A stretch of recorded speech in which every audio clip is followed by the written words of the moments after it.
All right, guys, welcome back to the channel. Welcome back to the stream. Welcome if you're new. Appreciate you guys being here.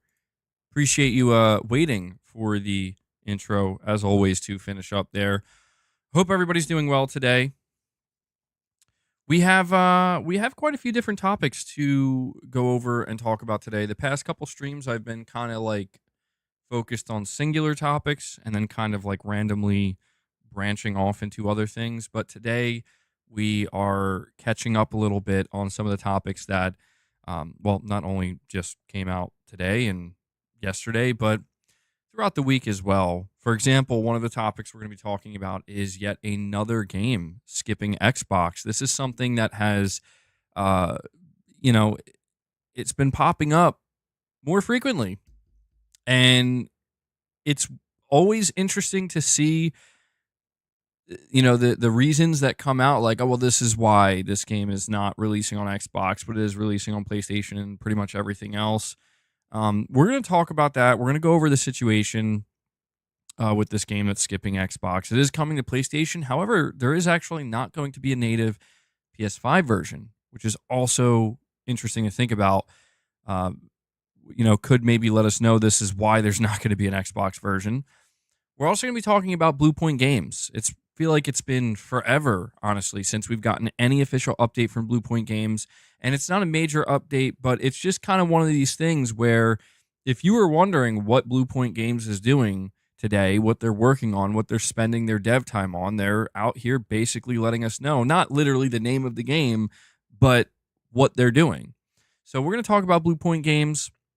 We're also going to be talking about a really interesting interview that was just conducted with former PlayStation boss Shawn Layden, where he talks about his feelings on the AAA game space. And more specifically, he pretty much gives us his solution to the problems that are currently plaguing AAA games when it comes to the budgets and how long they're taking to develop. And I think this is really interesting because I think basically what we're kind of seeing here from Shawn is what he would do if he was the head of PlayStation right now. Now, obviously, Shawn Layden's time at PlayStation is done. He's moved on.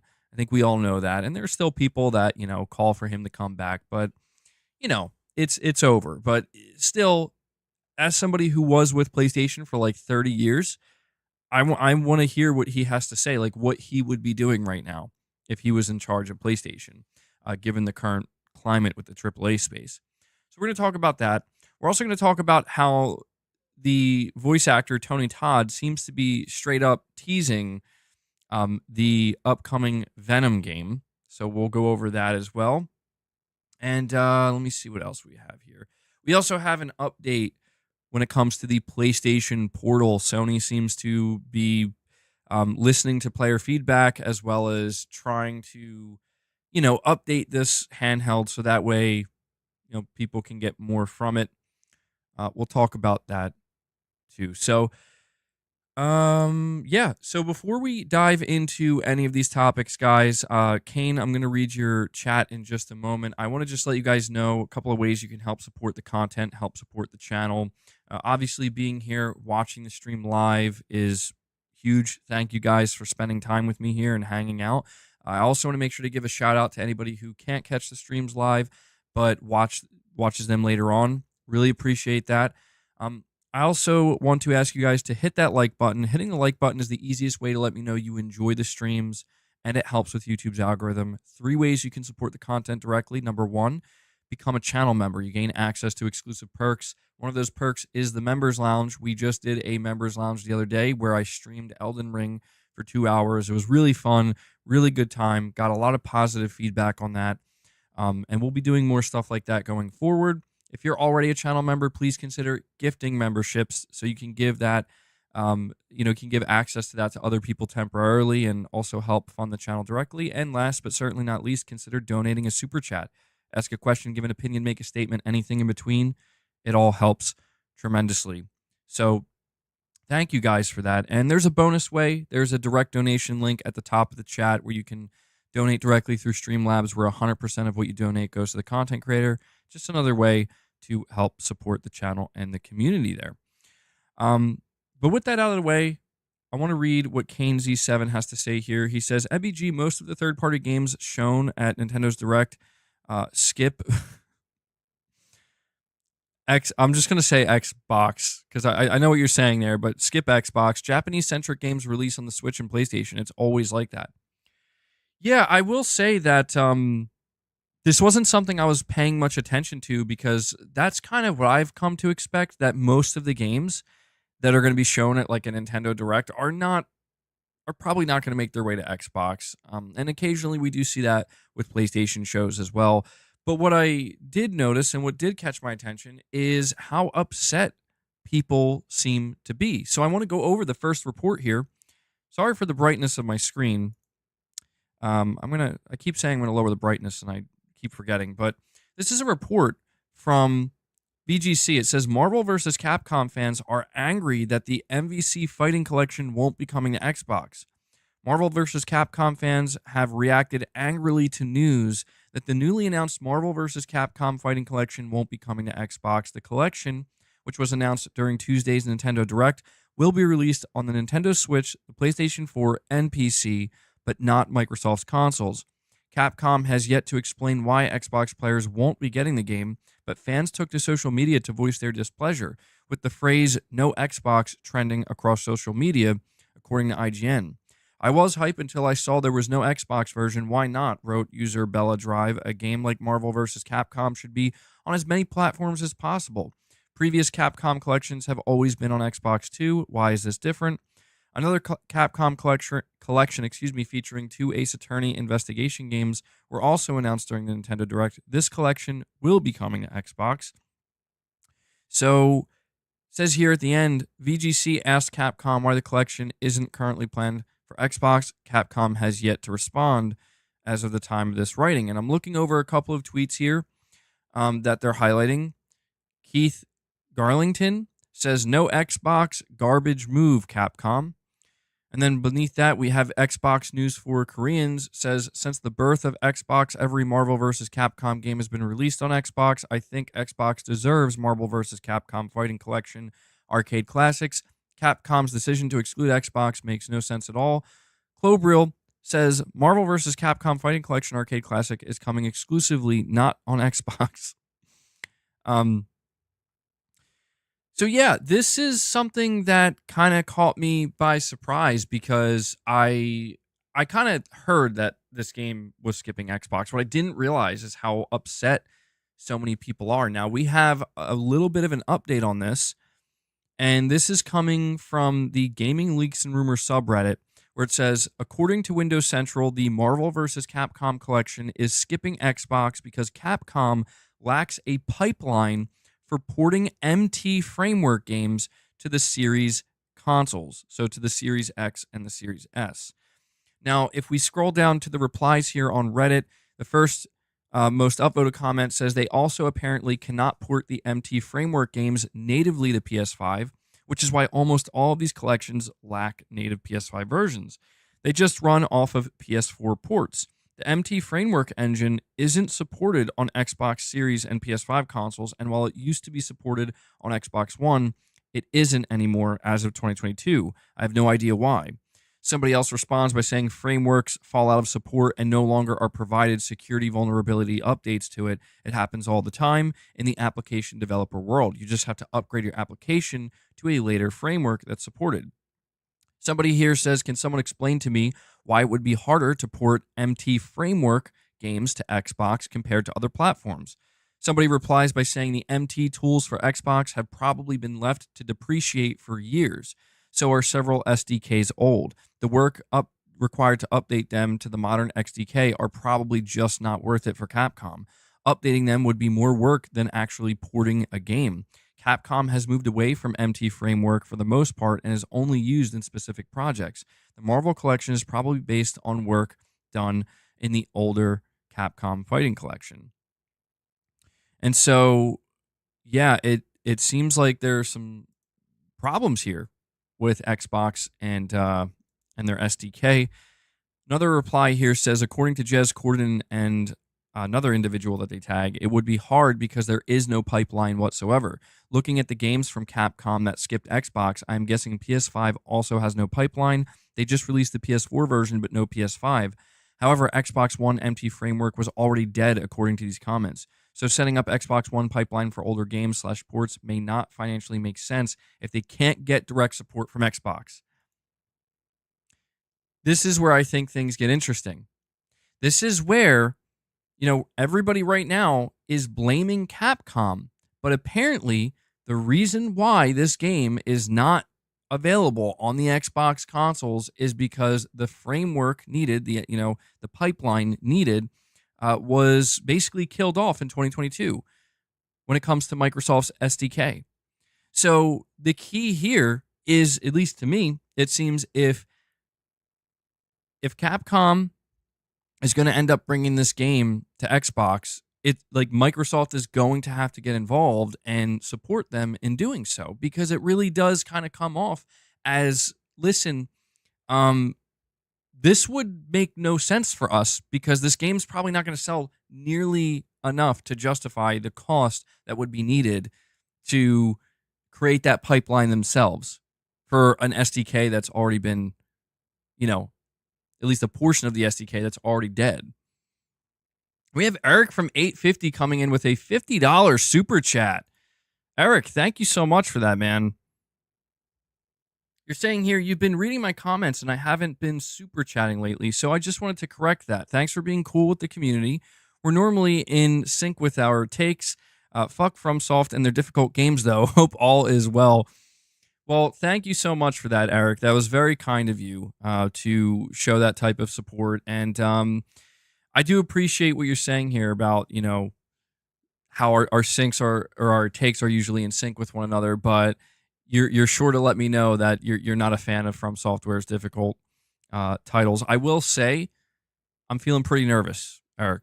I am. I'm feeling pretty nervous. As somebody who has completed all the Dark Souls games, Bloodborne, I've beaten Elden Ring. I'm, in the end game of Elden Ring, fighting some of the hardest bosses. Everything I'm hearing about this Elden Ring DLC, the Shadow of the Erdtree, people are saying it is by far the hardest thing, the most difficult thing that From Software has ever created. And I'm like, I don't know that gets me excited as much as it makes me nervous, because I do like a challenge. But damn, dude, some of the stuff that From Software has done has been, for me, pretty close to peak challenge. Okay, I don't know that I could really do much more if it gets harder than this. So I figured I would just put that out there since you mentioned this. But I really appreciate that support, Eric. That's very kind of you. You're saying that I do read your comments, but you haven't been super chatting, and this is your way of trying to show some extra support. So it's very nice of you, buddy. I really do appreciate it. You're saying, nah, y'all gaslit me into buying Bloodborne and I couldn't make it past the first boss. Leave me the hell alone. Well, hey, man, at least you tried, You got to give that credit where it's due. I think a lot of people, if they feel in their gut that it's not going to be for them, I think a lot of people just wouldn't even try. So, I'll give you credit, man, for at least, picking the game up, getting in there and being like, all right, let's do this. I'll never forget it was at the Cleric Beast, I think, is the first boss. I'll never forget how I was a little bit put off by how difficult it actually was, but once I defeated him, I started to get into a little bit of a better groove. But there was this one boss towards the end of Bloodborne. I forget the name of it. It was probably one of the last 3 bosses you face, and it took me forever. It almost made me quit the game. I'm like, bro, this is getting ridiculous. But I digress. But once again, before I move on, Eric, thank you so much for the $50 super chat. That was very kind of you, man.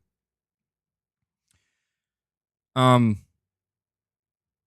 yeah, getting back to the topic here of yet another game skipping Xbox, it seems to me what people are going to need to do if they want this game to potentially get an Xbox version is they're going to have to direct their frustrations to Microsoft, to basically say to Microsoft, listen, Capcom is, they shouldn't have to be the ones to lay down the pipeline, for MT framework. That's kind of your responsibility with the Xbox Series X and S SDK. Now, it is interesting that it seems like Sony just barely got this one here, because apparently that framework pipeline doesn't exist for PS5, but it's still available for PS4. And, I don't know if that's just pure luck or if that's something that Sony made sure to keep available for the PS4's SDK. But this is where, a situation where it's just kind of biting Microsoft in the ass here, where we've been seeing more and more games just for one reason or another, just kind of skipping Xbox. And this has been a persistent problem. If it's not something like Baldur's Gate 3, it's something like this.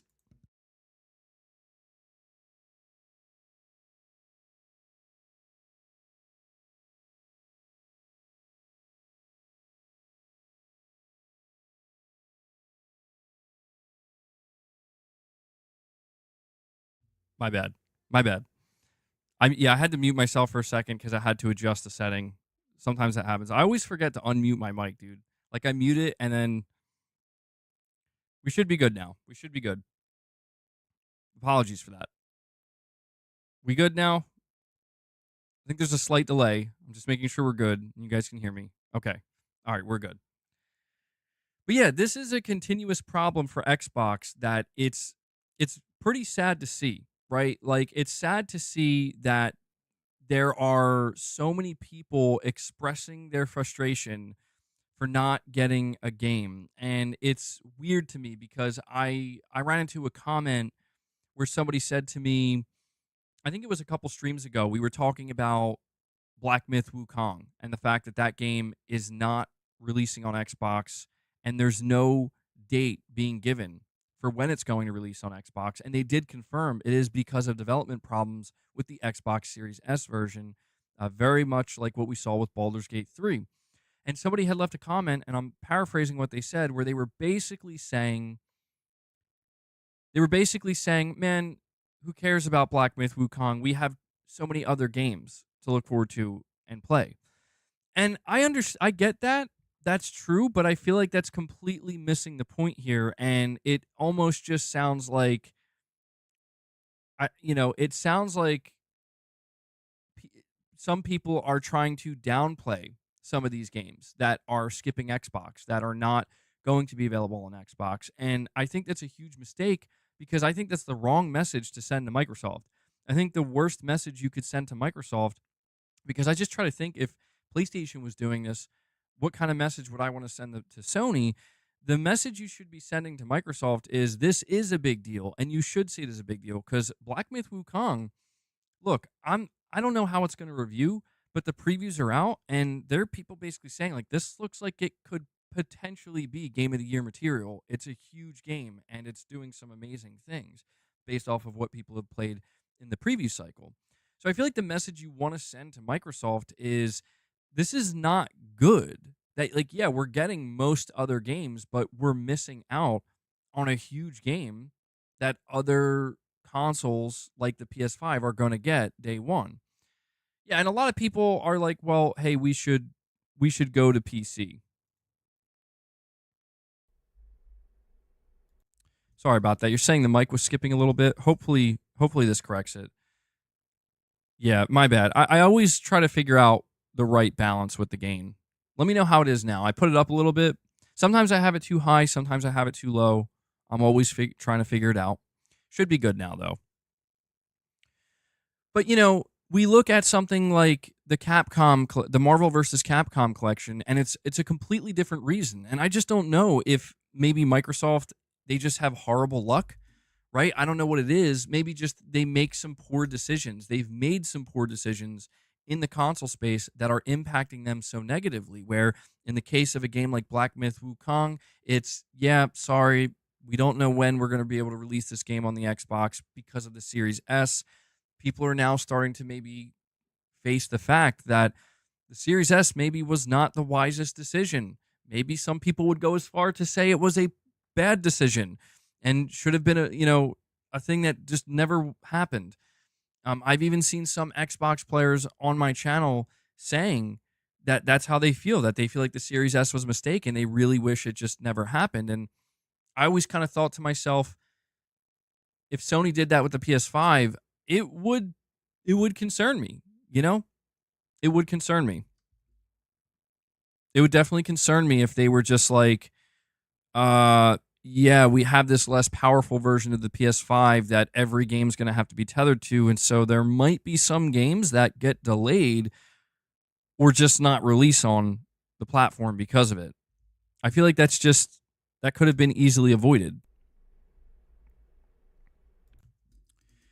But then we have something like Marvel vs. Capcom Collection, and the reason apparently, if what we're being told is to be believed, the reason why this game is skipping, it's actually not because of the Series S.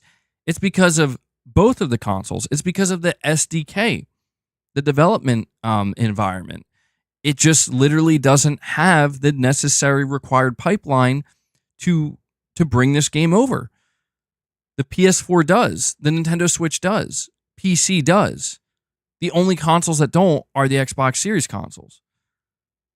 It's just another bad look for Microsoft. Maybe there is something Capcom can do. Maybe there is something they should do. But I kind of feel like I can't blame Capcom if they're like, listen, we can bring this game to PS4 to Nintendo Switch because they have the development pipeline necessary with their SDKs. You know? Microsoft, on the other hand, it just doesn't exist. I think it's a little bit silly to expect Capcom to be the one to create that pipeline when it seems to me like that should be Microsoft's responsibility. And so once again, we're seeing a situation unfold where the blame is coming down to Microsoft and their inability to make it easy for these games to come to the console that they're asking, well, to be honest, they're not really asking people these days, but that there are players going out there and buying these consoles, right? Like, especially after something like the Xbox Showcase, this is where it's just so crazy to me that, like, I tried to point this out yesterday where Microsoft revealed a new line of Xbox Series consoles, and it just seemed like no one really cared that much. And it seems to me that maybe that's the expected reaction at this point, where like, yeah, these games are great, but it just seems like more and more people are choosing to either move to PC or play more on their PS5 and just say, yeah, I'm sure some of these games will eventually come to PS5, and if they don't, then I'll just go play them on PC. I just think it's such a bad look where it's like, this is the same year where Microsoft is coming out and saying, we're still committed to console, right?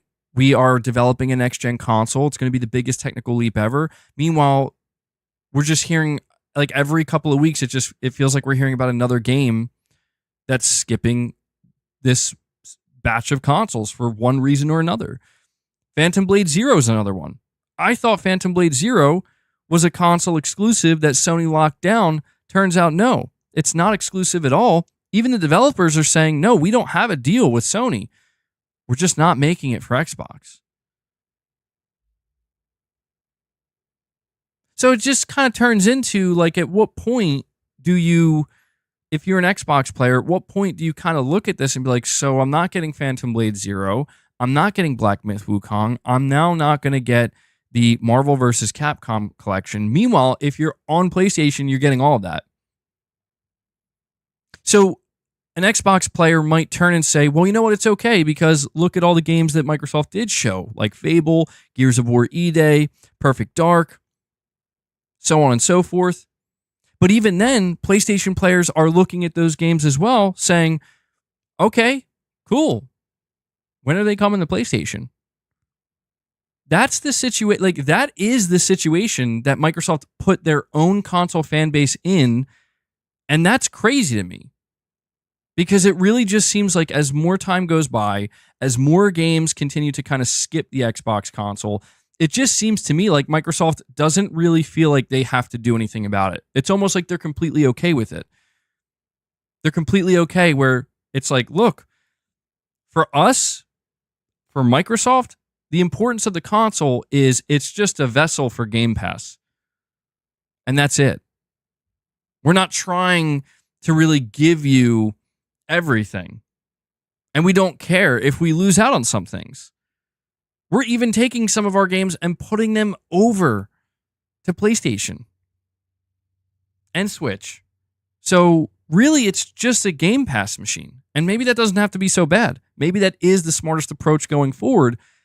But for a lot of the, I don't necessarily want to say diehard Xbox fans, but for a lot of the people who have purchased these consoles, they are seeing things like this, and they're really starting to get like a little fed up. Where it's like, Microsoft, how many more games are we potentially going to lose for one reason or another? Because if it was the other way around and this was happening on PlayStation, I guarantee most people who were playing on Xbox would be looking at PlayStation players and saying, you should be talking to Sony. You should be voicing your frustration, your concern to Sony. That's what you should be doing. You should be asking them to correct this problem. That's what they would be, or they'd be making fun of it. One or the other. And we have Rashab, hopefully I'm saying your name correctly, member for 8 months, saying, EBG, saw your Wolverine stream yesterday. Insomniac has internally canceled their multiplayer game. You think they are working on a Marvel Daredevil. I don't think they're working on a Daredevil game. No, I did see that they canceled their multiplayer game, and maybe that was for the best. They described it as GTA Online meets Spider-Man, and that sounded a little nuts to me, and maybe underwhelming in some ways, but they canceled that, and right now what Insomniac is working on, they're working on Spider-Man 2 DLC, a standalone Venom game, a Wolverine game, and beyond that, I don't think they're working on it directly yet, but they have another Ratchet & Clank game planned for 2029, as well as an X-Men game.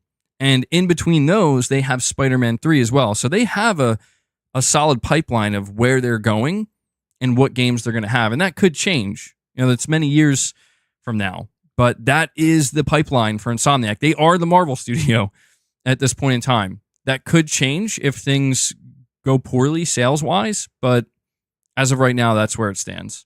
Yeah, they're going nuts, dude. Oh, it's worth noting, by the way, in that pipeline that leaked for Insomniac, they did have a new IP listed.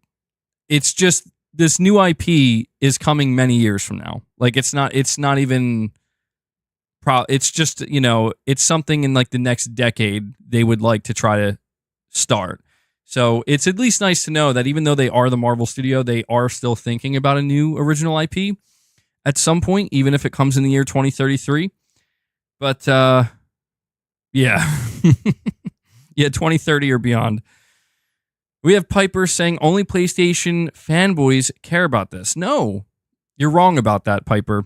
I'll be honest with you. You're wrong about that. It's not just PlayStation fanboys that care about this. It's a lot of people. In fact, I don't care about this because I don't play on Xbox. In fact, the only reason I decided to talk about this was because as I was scrolling the internet today and figuring out what topics that I miss, what should we talk about today, this was like the number one thing I saw popping up in most places.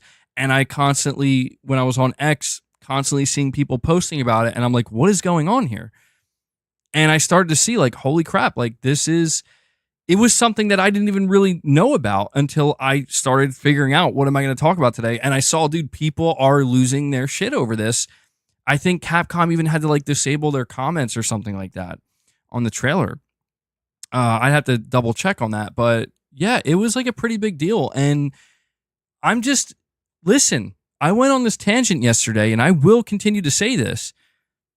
People are out here trying to make it sound like Microsoft cares so much about competition and Microsoft's finally bringing the heat to Sony and finally bringing that competition. No, they are not. This is further proof that no, they are not. They just continue to lose out on certain games. Meanwhile, people are looking at Microsoft being like, what are you doing? And Microsoft, as of right now, has no response. But instead, what we are finding out is games like Doom are definitely coming to PlayStation 5, and Microsoft refuses to use the word exclusive in their showcase. So when I look at all this stuff, it's like, okay, less and less games are starting to come to Xbox. Microsoft seems to not care about Xbox console sales anymore.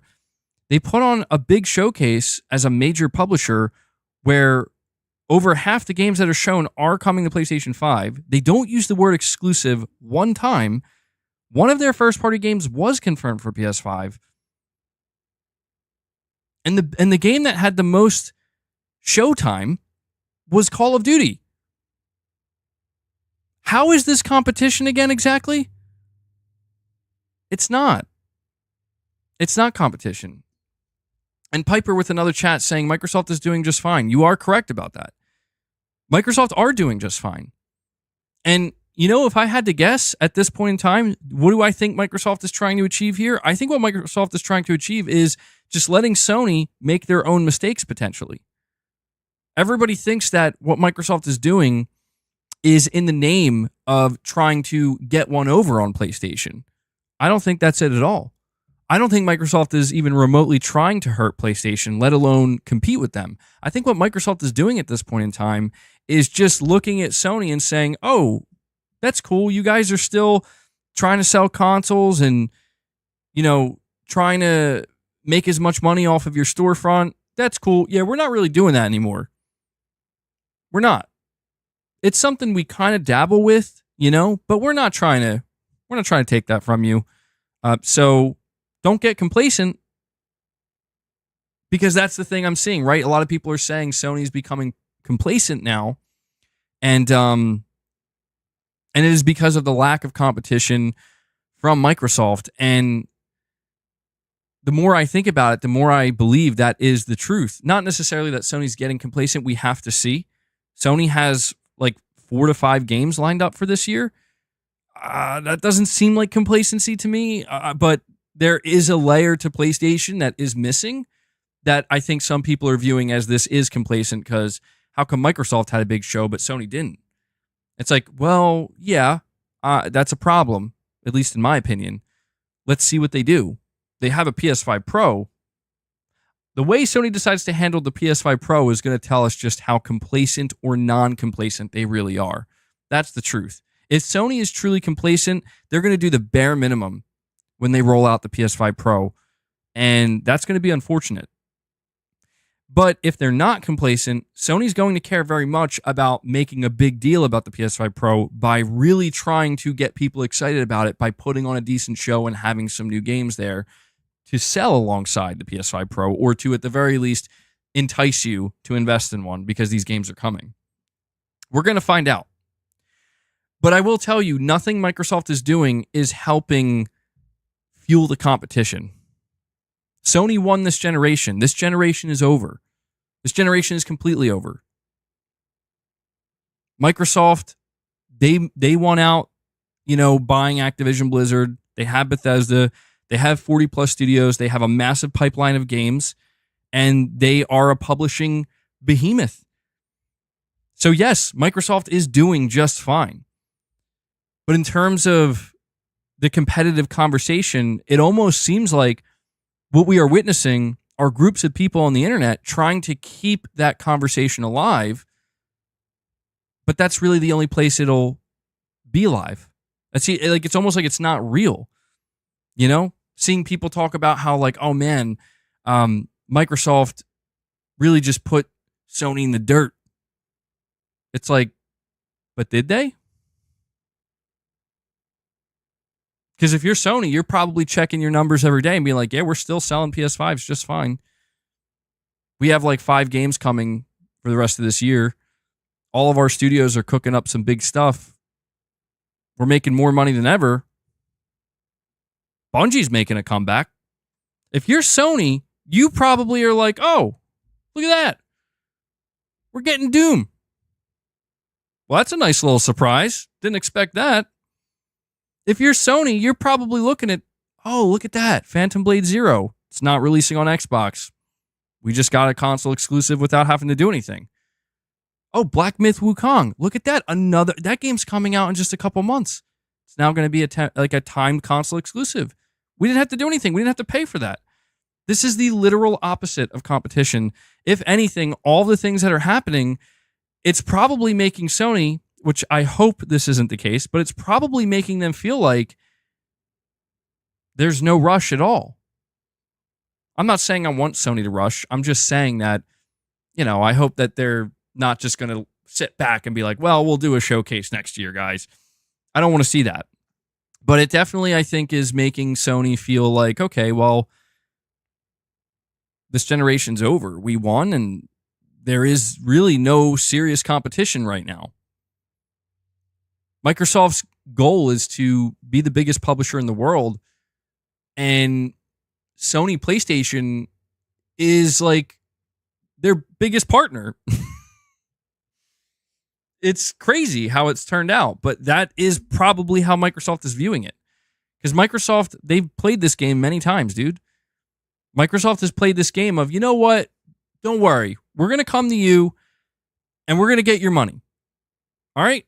That's all we care about. We're going to come to you, we're going to get your money, and then we're going to head out. And that's how we're going to win. And it works out. Look at how it's working for them. They're worth like $3 trillion. Clearly, they're doing something right. So, yeah. You're right. Microsoft is doing just fine, but in terms of the console market, in terms of the competitive nature of the console market, they're pretty much checked out. And I think that the people who are still left playing on Xbox consoles are starting to feel a bit frustrated, you know? And I get that. I would feel frustrated too. And we have Wallroar, member for 10 months, saying, my brother, your argument is the same for PlayStation games coming to PC. PC games, all multiplayer day one, then wait for a bit as PlayStation players are waiting for Xbox. I mean, yeah, that I get what you're saying, but at the same time, though, I don't think most people, I could be wrong, and we're going to find out. Like, this is a question that I don't think we truly have the answer to. But the difference here is if you look at the Xbox video game console and then you look at the PlayStation video game console, look at the Series X, look at the PS5, what separates them? What separates them? Almost nothing. Almost nothing.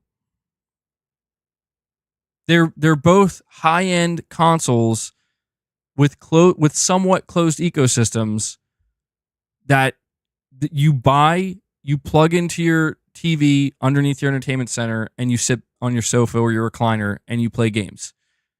That's literally the primary and almost the only objective for both of these machines. And the only thing that can truly separate them are the games. Now you look at PC and then you look at a PS5. What separates them? Well, let's see. A PC does a lot more than a console. Some people love that. Some people, it doesn't really make a difference to them. So that alone, that's going to be the first thing that people think about, right? Oh, well, if I decide to game on PC, I get to use my PC for a lot more than just gaming. So if that matters to you, you've already made your decision. Sony's not trying to compete with that. Sony's not trying to offer a machine that says this can do everything. No, they're saying this machine plays games. It's a video game entertainment machine. That's what it does. And that's why the whole argument comes in where it's like, well, I'm just going to go to PC. And I'm just like, yeah, I don't think Sony is bothered by that necessarily. Like, I think Sony understands that there are going to be people who play on PC. There are going to be people who play on console. But it's very different when it's like, I'm going to go to Xbox. At that point, Sony's like, whoa, hold on. That's our thing. Like, that's what we are trying to do. We're trying to be in your living room. That's what the Series X is trying to do too. The PC, I don't think it's trying to be in the living room. The PC isn't trying to come off as, we want you to hook this up to your TV and just be your gaming entertainment space. It can be that for some people, but it's different. They're just different. People interact with them differently. And I think that's pretty clear. And so what I'm trying to say is, I don't think that PC and console are in direct competition. They are in indirect competition, where they both can do somewhat similar things. And that's why there's always these constant arguments from PC players against console players, where it's like, you're console peasant, PC master race, so on and so forth. We see it all the time. And, I've always tried to explain that, like, okay, maybe that's true to an extent where you do have more accessibility on PC, you do have more options at your disposal, but I think there's a lot of people still out there, even in 2024, that do feel like the console experience is still different enough and unique enough in some sense, maybe more limited, certainly, but it's still different enough from the PC experience that it justifies its own existence.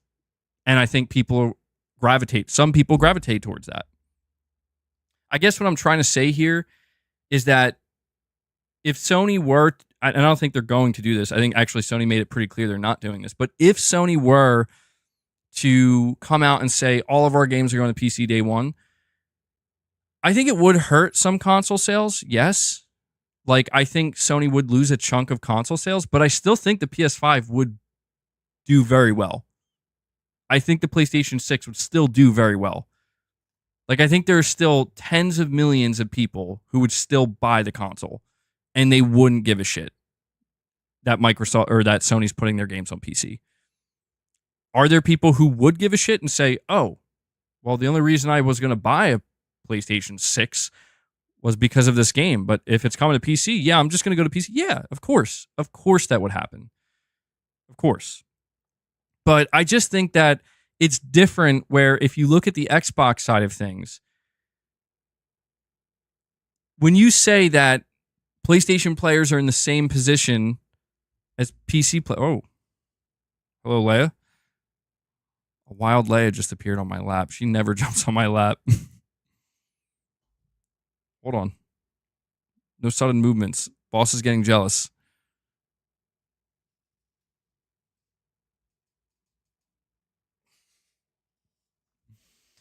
Okay. That just kind of freaked me out because I didn't even realize Leia was in here and she just jumped on my lap. I was like, okay. Anyway, getting distracted already. The difference is when you say that PlayStation players are, or not even that PlayStation players, but the argument is the same. I don't think so. Because when the Xbox brand, when Phil Spencer comes out and says, listen, we're going to start putting some of our games on PlayStation 5, and Doom's coming to PlayStation 5. Future games like Blade and Kojima's new game are probably coming to PlayStation 5. There's reports of games like Fable. There's reports of games like Halo. There's reports like games like Gears possibly coming to PS5. I think that kills the Xbox console. And the reason why I think it kills it is because, again, the Xbox console is there to do the exact same thing the PS5 console does. Literally the exact same thing. When you buy an Xbox console, you are not buying a PC. It does one specific thing, and that is this is a machine dedicated to playing games that you hook up to your living room TV. That's the point. That is what the PS5 is. So when that machine, when the games that are supposed to be exclusive to that machine that does that specific thing, it turns out that they might not be exclusive. They might actually go to the other machine that does the exact same thing.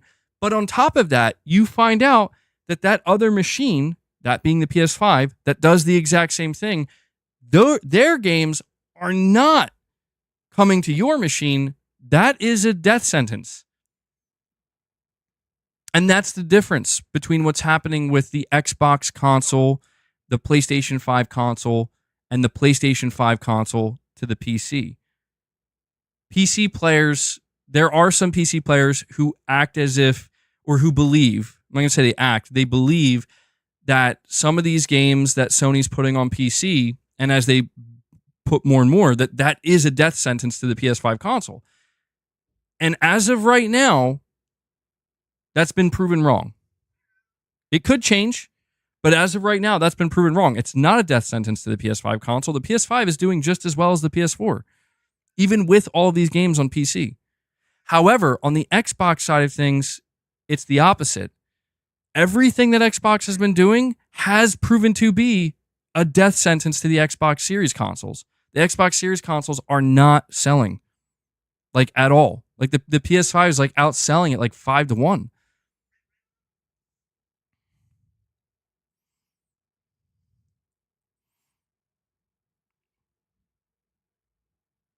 We have Piper here saying Microsoft is doing their own thing. Check their bank account. Well, yeah, but see, that's the whole thing here, though, is I'm either going to talk about Microsoft in the context of they're a competitor, or I'm going to talk about them in the context of they're not a competitor. But it seems like what some people are expecting is, no, you can't talk about them in either context. But it's like, no, you have to pick one or the other. Because the things that Microsoft is doing right now are directly affecting the PlayStation ecosystem. And that to me is what's so wild about some people, where they kind of make it seem like, oh, if you're focused on PlayStation, you can't really talk about Xbox. It's like, listen, we need to talk about Xbox because what Xbox is doing is directly affecting the PlayStation ecosystem in more ways than one. So it is a necessary part of the conversation, as far as I'm concerned. Hold on, I gotta let lay out real quick.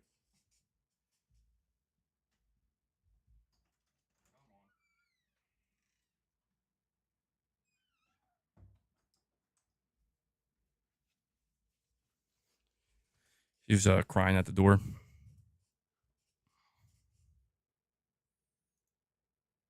And so, Piper, what you're saying, Microsoft is doing their own thing.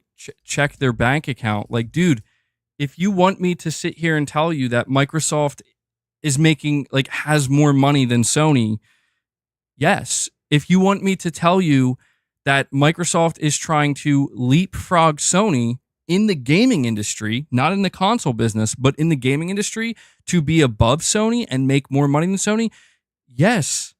Yeah, like we have established that multiple times. That is absolute. And if that is what you consider like the epitome of success in the games industry, then more power to you. Like, I'm not going to tell you no. I'm just going to say that that's different from the conversation that we're having about the competition within the console gaming space and the console ecosystem.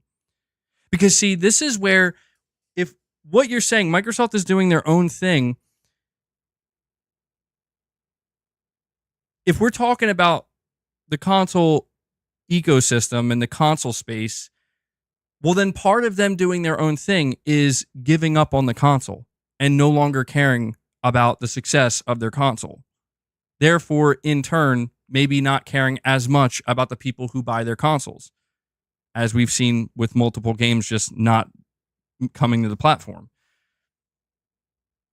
So I guess what I'm trying to say is that if that's your view of it, where it's like the only thing that really matters is that Microsoft is leapfrogging Sony and is becoming the biggest publisher in the world and is making the most money, it reminds me very much of, like, you know, the people who were cheering Microsoft on when they were buying Activision Blizzard and they were like, this is going to be great for the industry. It's like, in reality, it's great for Microsoft. The wider industry, we don't know yet. It's hard to say, you know? Like, Microsoft is gaining more control over more video game publishers. They're gaining control over a large chunk of the market, and we don't know what that really looks like in the long run. I mean, right now they're putting Call of Duty in Game Pass, so that could be, I mean, that's, to a lot of people, that's a good thing. And we'll see. We'll see how it works out. So it's just one of these situations where the decisions that Microsoft are making with the Xbox brand are having a direct, tangible impact on the PlayStation ecosystem and the PlayStation player base. So it needs to be part of the conversation. But what we need to figure out is, to what degree? Within what context?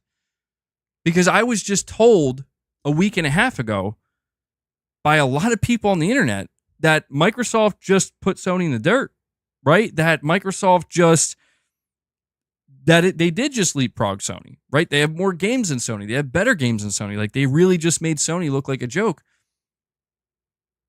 But within what context? That's like saying if EA had an event and they showed a bunch of really great games and they all look really good. It'd be like saying like EA just clowns Sony. Like what? Do you get what I'm saying? Like people are clinging, Xbox players, the Xbox fan base is clinging onto something that Microsoft will not confirm. That's the problem here with this conversation. And it will perpetually be the problem until Microsoft confirms or denies it. What they are holding on to is you're not going to get Gears. You're not going to get Fable. You're not going to get Halo. Keep dreaming. Microsoft's about to they made the comeback. Meanwhile, Microsoft refuses to confirm or deny that. Instead, Phil Spencer says, yeah, we're going to bring more of our franchises to other platforms. And we think that's a good thing. And I'm not here to say it's a bad thing. I'm just saying you might want to turn to the people on the internet who seem to be convinced that you guys are not doing that. And like talk more directly to them that, no, we are doing that. We literally went through this in February and March. Oh, it's just 4 games. What's the 5th game? The 5th game is going to be Doom. Oh, well, I guess it's just 5 games because Doom was always going to be on PS5. Oh, okay. Like, is this really how... Yes, the answer is yes. This is really how some people are thinking. This is really how some people are behaving, where they just can't seem to read the room and understand what Microsoft is really doing here. And what Microsoft is really doing is they are trying to completely overtake. And the way that they completely overtake is by being everywhere and making what was once supposed to be a competitor their biggest partner. Why would they make them their biggest partner? Because it turns out that Sony did what we couldn't. They have an established player base. They have a massive install base. Believe it or not, at this point in time, and I know that this is going to be painful for some Xbox players to hear, but it is the truth. At this point in time, Microsoft is probably rooting more so for Sony when it comes to selling consoles and Nintendo than their own brand. Sea of Thieves just topped the charts on PS5. If you're a Microsoft executive, you have dollar signs in your eyes thinking, oh my God, why did we wait this long to do this? And the problem is there is a portion of the fan base that doesn't seem to realize that this is what's happening. And what makes that different from what Sony is doing with PC is Sony flat out told us, like straight up, our goal is to be strategic with PC so that way maybe we can convince PC players to come to the PS5. Now, Sony gets laughed at for that, which I get it. It's like, yeah, good luck with that, Sony. I don't think that's going to work. Not the way you think it is. But that's what they're telling us. That is not at all what Microsoft is saying. Phil Spencer isn't saying, we're hoping that by releasing some of these games on PlayStation or Nintendo, that they'll go out and buy an Xbox. Not at all. No, what they want is we just want you to play our game and maybe spend money on it. And if it's a multiplayer game, please buy some microtransactions. I'm not here to say that's a good or a bad thing. I'm just here to tell you that's what it is. And that's not what Sony is doing. They are two completely different things. All right. We have Cypherpunk saying, did you see Nvidia is now the most valuable company in the world, overtaking Microsoft? Sony dropped a few positions, though, to 146th place. See, that right there, to me, this is what's funny, dude, is people are going to try to convince themselves that Microsoft, which I guess is now the number 2 most valuable company in the world, and then Sony, who is the 146th most valuable company in the world, people are going to try to convince themselves that they are playing the same game and doing the same things. And it's like, no, they're not. And believe it or not, Microsoft's success as a multi-trillion-dollar company, the fact that they are number 2 in the world, you need to ask yourself one simple question. How did they get there? And that's what I've been trying to explain to people is the way Microsoft got there is by not competing anymore. Rather than competing against other companies, they want to partner with other companies. They want to leech off of other companies. And if they take that mindset and they basically put it, they just spread it out everywhere globally with every major brand, with every major company, all the money that these brands are making, Microsoft's going to get a piece of the pie. It's pretty genius. If you think, like, from a business perspective, it's pretty damn genius where it's like, you know how the saying goes, if you can't beat them, join them. That's literally what Microsoft has done. They're like, we're not trying to beat anybody. We're just going to join everybody. We're just going to be where they are. We're going to be part of what they're doing, and we're going to make some money off of them. In some cases, a lot of money. And it turns out when you do that long enough and you commit to that, that's where it gets you. As long as you deliver on what you need to deliver, remove the competitive aspect, boom. And well, Microsoft kind of has a stranglehold, to be honest, somewhat of a stranglehold on like the enterprise software. So we need to acknowledge that as well. And if anything, it's important to acknowledge that because it's like, think about it. How did Microsoft get such a stranglehold on enterprise software? Where it's like everybody's using, Excel and well, I don't know if everybody's using Outlook, but things like Word, like that's how Microsoft did it. Is they just said, let's just be willing to work with our competitors and like let's get our thing over to the competitors' thing. Like let's allow it to exist in the same space. And at first it seemed counterintuitive, but then as it turned out, it's actually what allowed them to leapfrog. Yeah, Office, Acer, etc. I mean, there is still some level of competition, but it's at this point, it's almost like, before you know it, they're like, oh, we need you here now. We need you here. Look at Microsoft and how they're handling Call of Duty. Like, you think Microsoft doesn't know Sony needs Call of Duty? Of course, like, dude, Microsoft, that's probably the biggest leverage they have over Sony. Like, as far as Microsoft's concerned, they're like, we have Sony under our thumb now. Sony will never Sony will beg us to stay.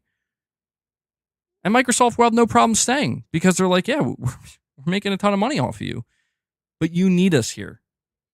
This is why I'm saying, like, the number 2 company in the world is doing something differently than the number 146 company. And the reason why I don't really mind is because I've never been one to root for the overall wealth and value of a company. Like, that's never been important to me. Like, for example, when I think about PlayStation doing well, I don't immediately think how much money are they making.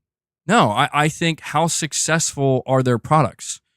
How successful is the console? Like, how much do people like the console and how much do people care about it enough to go out there and buy it? How much do people really like the games? Do people like the games enough to actually buy a console to play them or not? Because to me, the only way that it happens is you got to make a damn good fucking game. You know what I mean? Like, if you take a game and you hold it hostage, as to put it in the most egregious way possible, behind your console, and you say, if you want to play this game, you're going to need to buy this console. Sure, I understand to a lot of people that it's like a shitty practice, but I'm like, well, the silver lining is that game's going to have to be damn good to convince people to go out and buy a console for it. And yeah, you're saying that's the old model. We're on the Titanic here, buddy.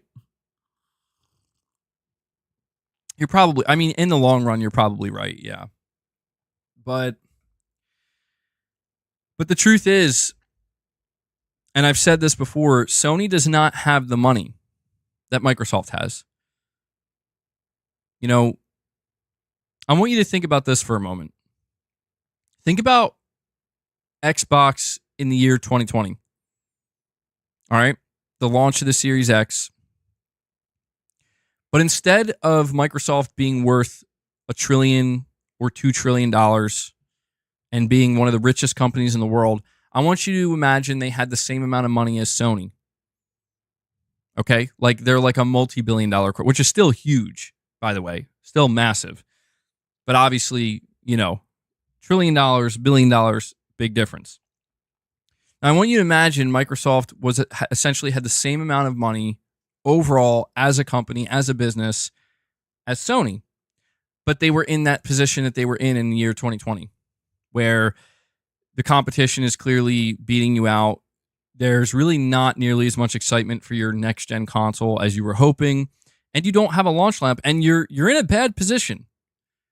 What does Microsoft do then? You know what I'm saying? Like, what does Microsoft do then? Well, they only have one option. Well, technically they have two. But if they don't, one of those two options is shut the brand down. Sell it off, spin it off, or just axe it. Because we can't afford this anymore. This isn't working. You either do that, or you basically, for lack of a better term, you get good. Like, you realize, okay, our back's against the wall. The only way we're saving this brand is by making some great games. And we got to, make them really good. Like, really, really, really good. Not an easy task. It's like a make or break situation. But that's the thing. That's why I always tried to tell people, dude, Microsoft, I know that I know people have made fun of me for this take, but it doesn't really matter to me because it's the truth. And they would say, who are you to say what Microsoft can and can't do with their money? And it's you're right. I can't. That's not my place at all. But it doesn't take away the fact that Microsoft bought their way to their success. They did not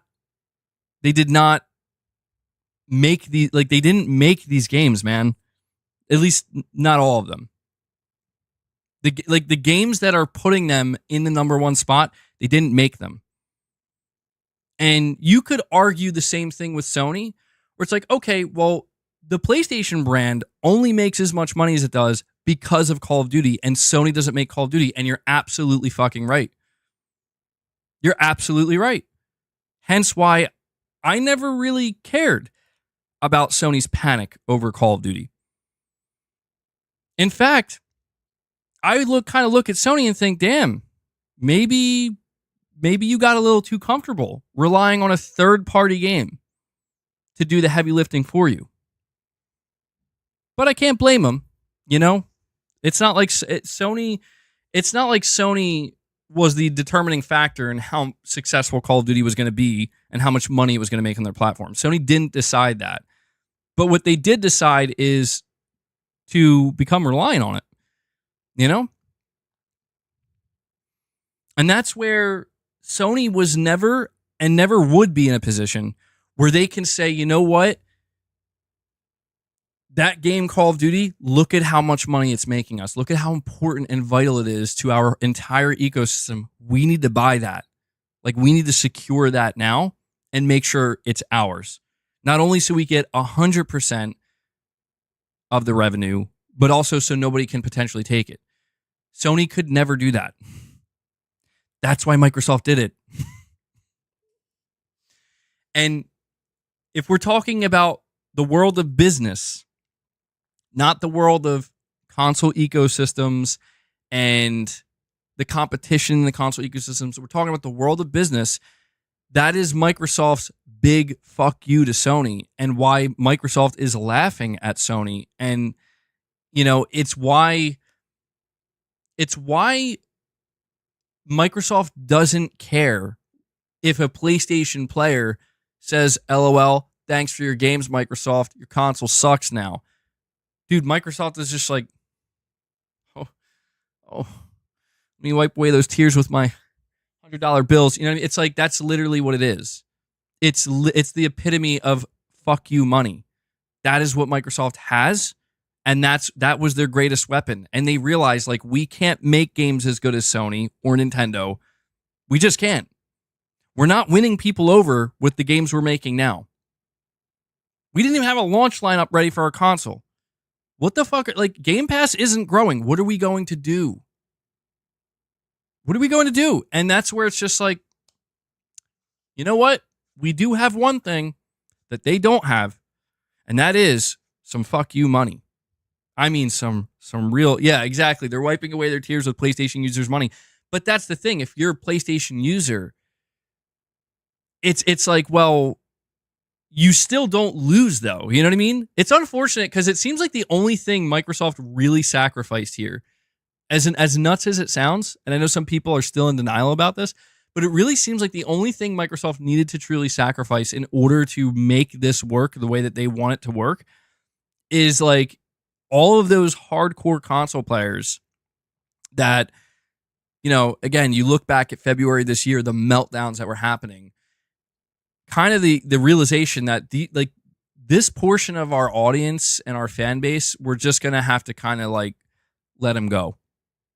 Either like, listen, you're either going to be okay with this or you're not. We don't care. We're going for the big money here. You know what I mean? Like, we're going for the big win.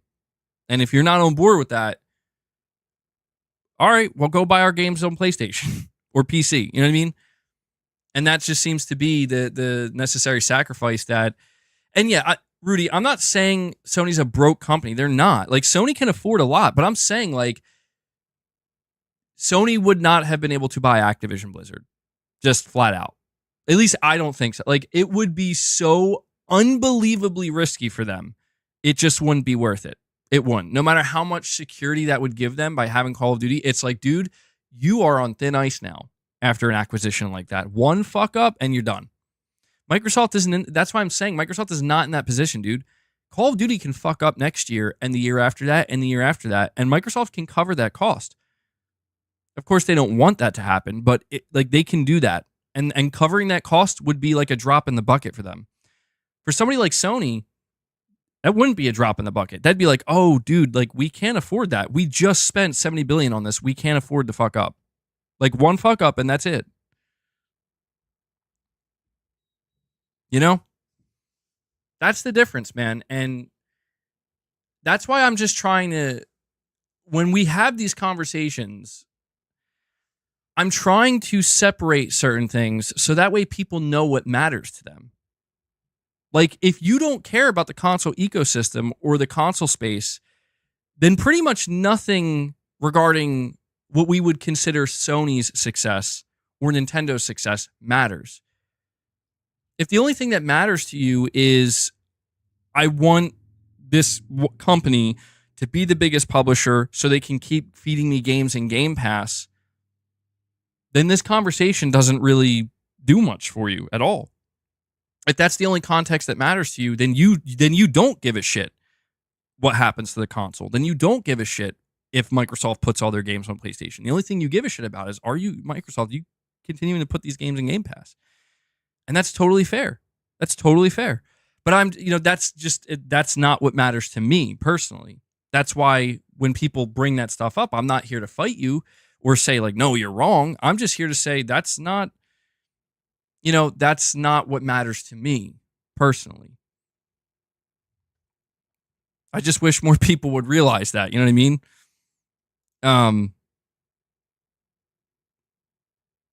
All right, let me see here. We have Zanarkand Blitzer once again saying, MBG, once again, could the Xbox Series S be the weakest link for developers to skip releasing on the Xbox platform? Also, developers' fears that Xbox gamers won't buy their games and just wait for it on Game Pass. Yes.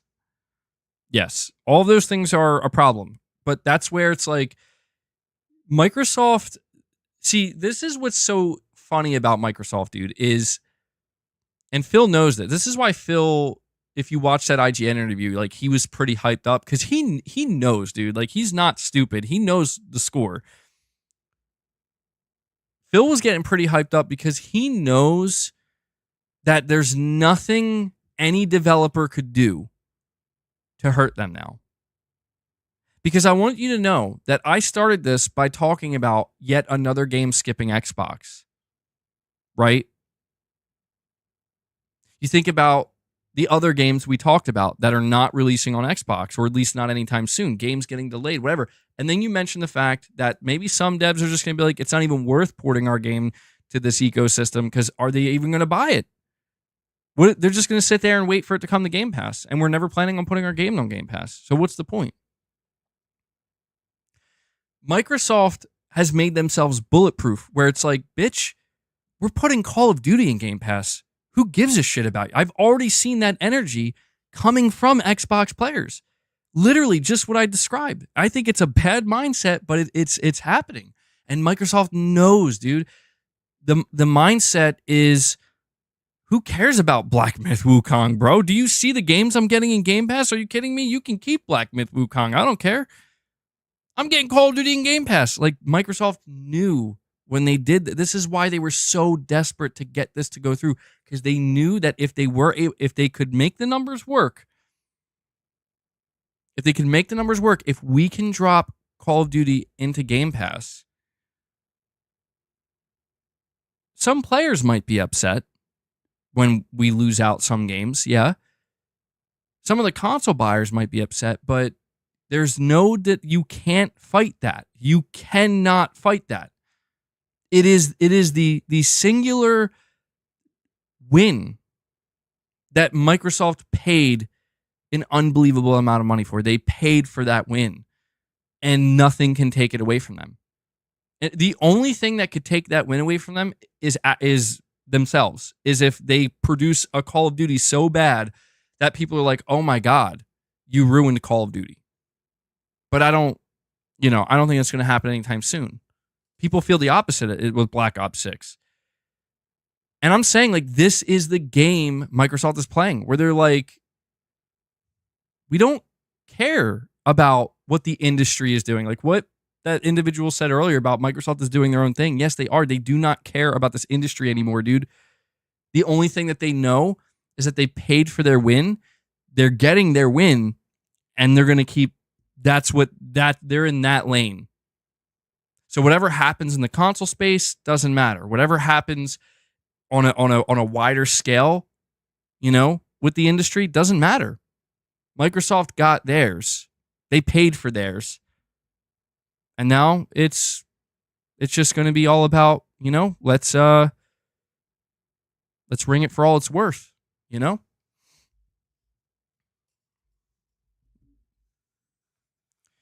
How many games have skipped Xbox? I'm not sure. Seems like the list is growing, though.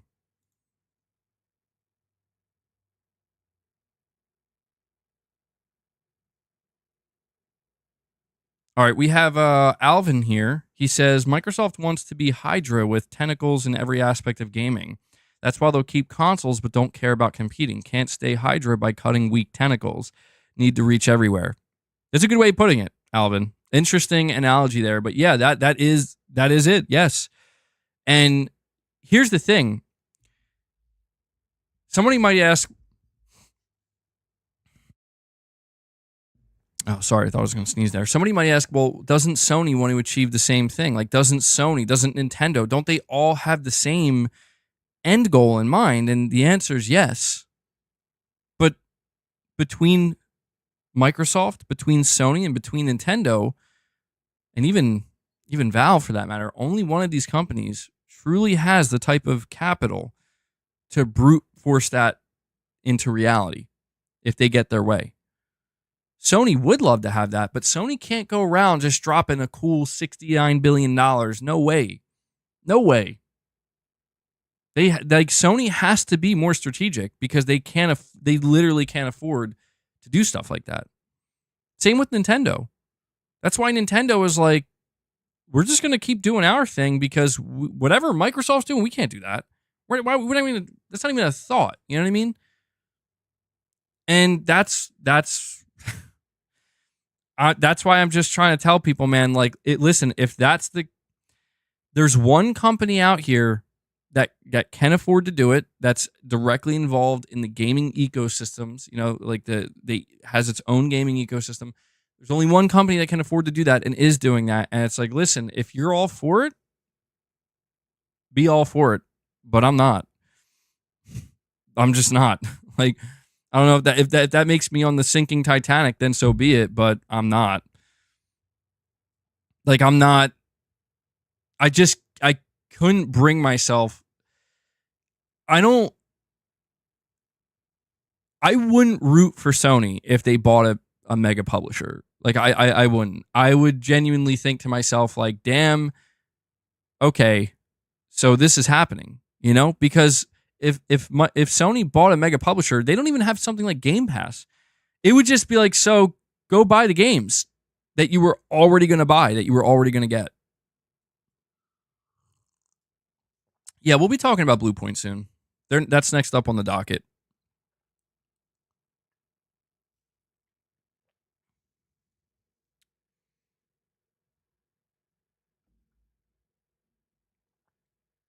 All right, let me see.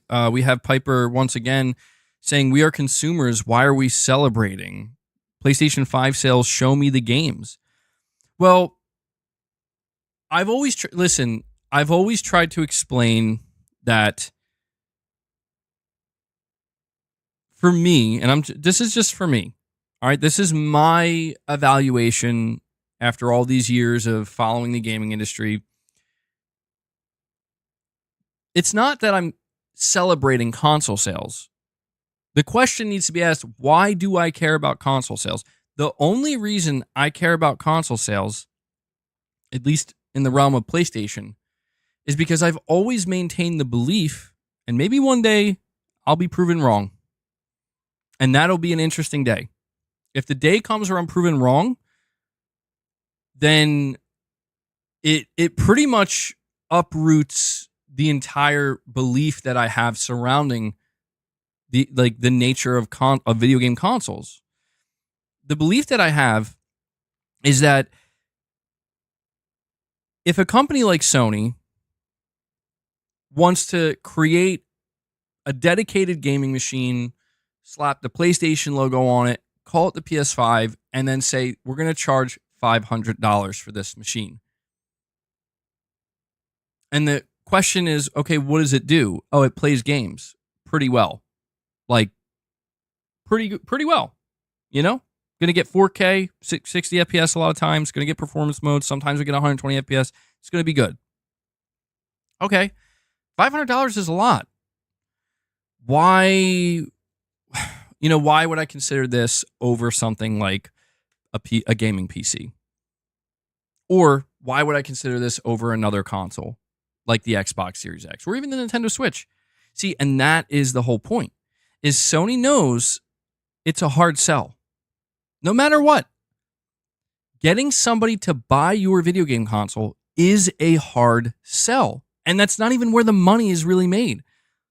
So what you need is something unique, something special, something what you might even call exclusive. By the way, I just realized I missed reading a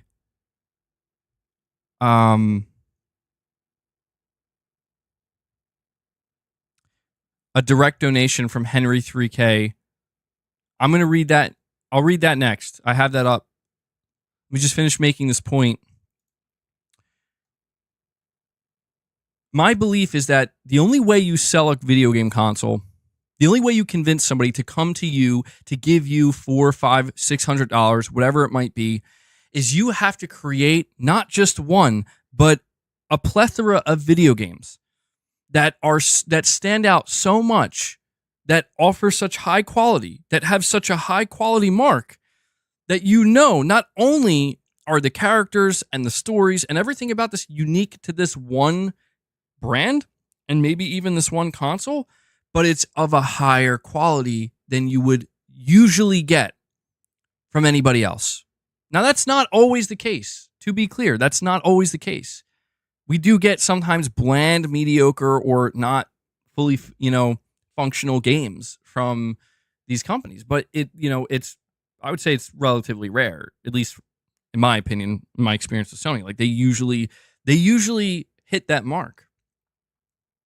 And I just I've always believed that if that is removed from the equation, where it's okay, we don't need you to spend $400 or $500 anymore. We don't need you to do that. Actually, all we need is for you to just buy our game by itself. That's it. No matter which way you cut it, like you can say no, it'll still be high quality, and it probably will be, but you cannot deny that the absolute need, not the desire, I'm not talking about from the developer's end, but the need for that game to be, I mean, like, we're trying to go for like a 9 out of 10, 10 out of 10 game here.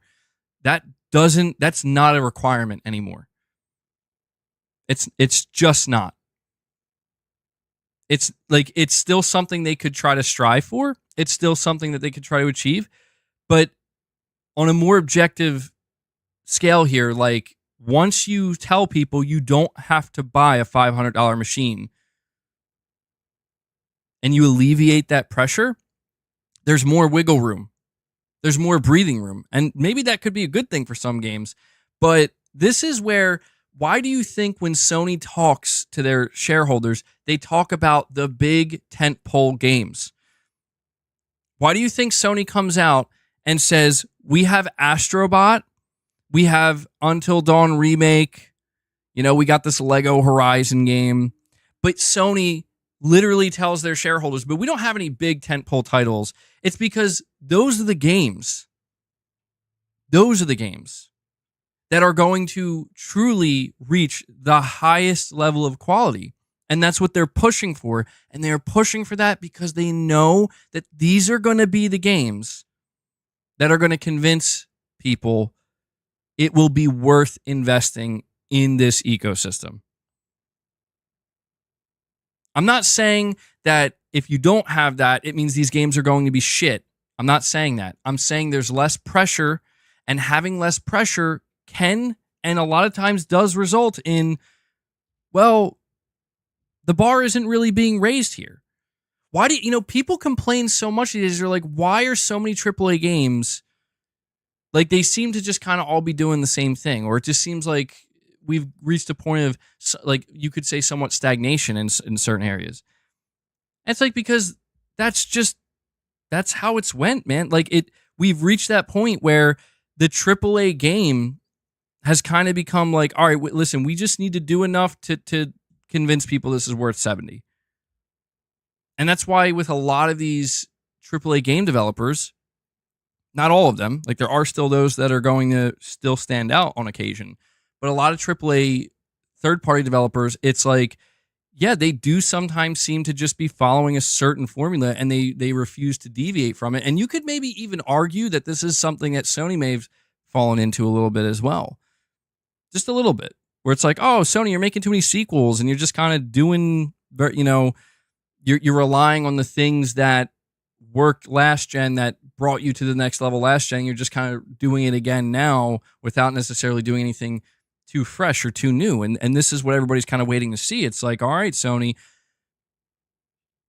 we're past that now. What is the next layer of new from PlayStation Studios? And I can tell you right now what Sucker Punch is doing, what Bluepoint Games is doing, what Naughty Dog is doing. Like, they are, dude, there is an expectation on these studios that comes from the top down, but also from the consumer level. Like, the people who buy the freaking consoles, there is an expectation, like, you guys are going to make some of the best shit made in this industry, right? And it's like, well, we have to. Yes, we have to. If we don't, why are people going to buy these consoles? That's my belief anyway. And maybe I'll be proven wrong. Maybe I'll be proven wrong one day, where it's like Sony could just put out mediocre, like truly mediocre game after mediocre game after mediocre game for like 2 or 3 years straight, and their console's still selling just fine. And if that happens, then I'll know, oh, okay, I guess that's actually was never a requirement. But You know what I mean? Like I don't. That to me wouldn't make sense, because at that point I'd have to question why exactly are people. I know some people are buying these consoles for like Call of Duty or sports games. I know that, but I mean like the hardcore people who are there first. Why are you here? Because that's why I'm here, to a degree. You know what I mean? I mean, I also do like the console experience in and of itself. I've talked about that. It's unique. It's interesting to me. But Henry 3K, you're saying here, and thank you for the direct donation. You're saying Microsoft is getting pinched from many sides. Game Pass conditions players to not spend on games, and third party are not interested in porting to platforms with low sales. The SS is also hindering, or the Series S is also hindering devs to either make lower quality ports, delay, or just skip Xbox. Yes, these are the realities that Microsoft is facing, that it turns out no amount of money is going to change that. However, their money can either A, distract people from it, or B, make it not nearly as big of a problem as it otherwise would be. You get what I'm saying? That's why I'm like, oh, hey, like if I was Microsoft, it's like, hey, don't worry about that. Listen, don't worry about developers potentially skipping or having trouble. Don't worry about the Series S. Just worry about Call of Duty on Game Pass. Worry about all those games we just showed you. Doom, Game Pass. Okay, worry about that. That's the play that Microsoft is making right now, and it seems to be working for them.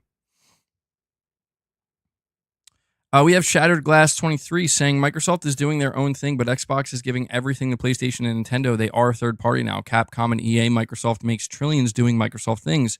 Separate Xbox from that. Yeah, well, I mean, people are saying that Sony's third party as well.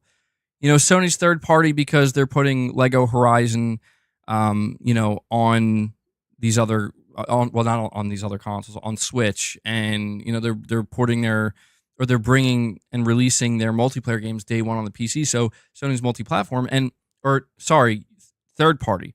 I do think that we have to, and I haven't done this up until this point, but I think we have to separate these two terms. And I think we've kind of been using them interchangeably. But let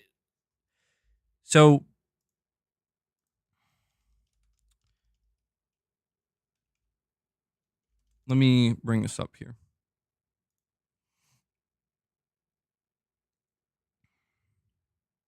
So the actual definition of third party is a person or group besides the two primarily involved in a situation, especially a dispute. That's a noun, adjective, relating to a person or group besides the two primary involved in the situation. So that's third party. I mean, it's the actual definition. And then the actual definition of multi-platform is, hold on. Apparently the actual definition isn't coming up.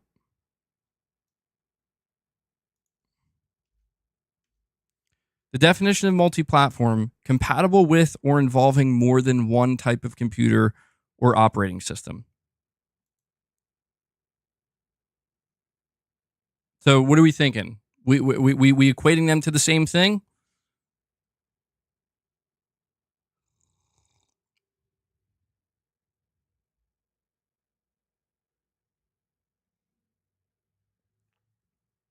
Wait, hold on. I gotta check something real quick.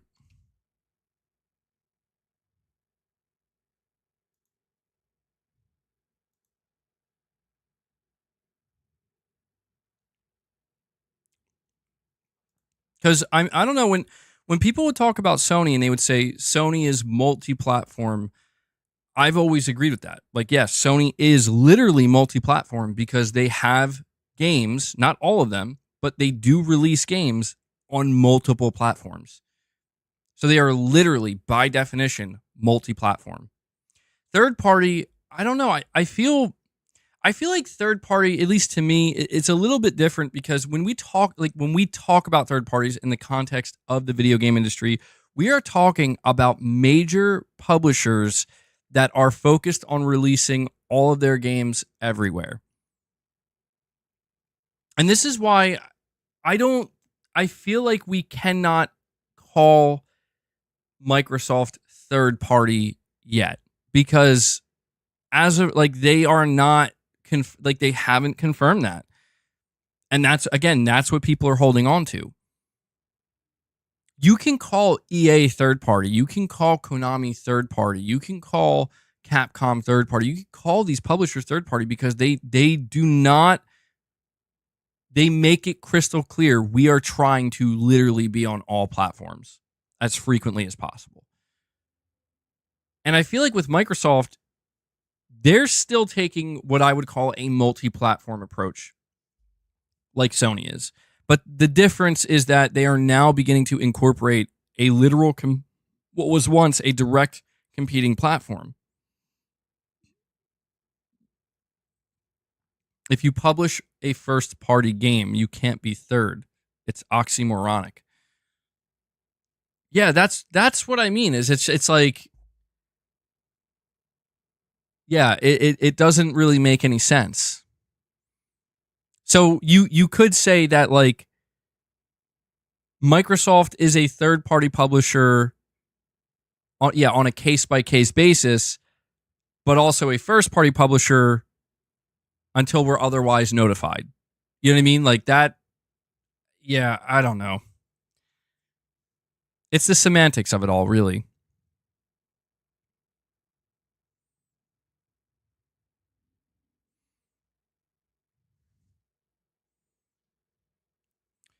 And sorry, I just realized, Shattered Glass, you have a follow-up super chat where you're saying, I literally look at the Xbox showcase like a third-party EA/Ubisoft showing now. All the games are coming to PlayStation and Nintendo. I proudly buy my games. Yeah, I buy my games too. I don't know. I just feel more comfortable doing that. Well, yeah, I don't know. The reason why I don't feel comfortable saying like, oh, that Xbox event, that is a third party event, is because I could see Microsoft, like I definitely could see Microsoft at some point basically just being like, never mind, we changed our mind. We were thinking about releasing Halo on PlayStation, but nah, we're not going to. I don't think they'll do that. Like, I am leaning much more towards, yes, Microsoft is third party, or they're going to be full third party at some point. I do feel that way, but they are just, they're being ambiguous enough to make me hesitate and be like, I don't want to, I don't count my chickens till they hatch, right? Is that how that saying goes?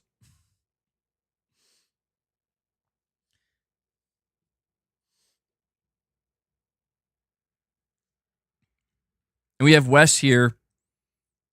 Member for 10 months says, D's nuts with what looks to be about 12 to 15 Mark Cerny emojis.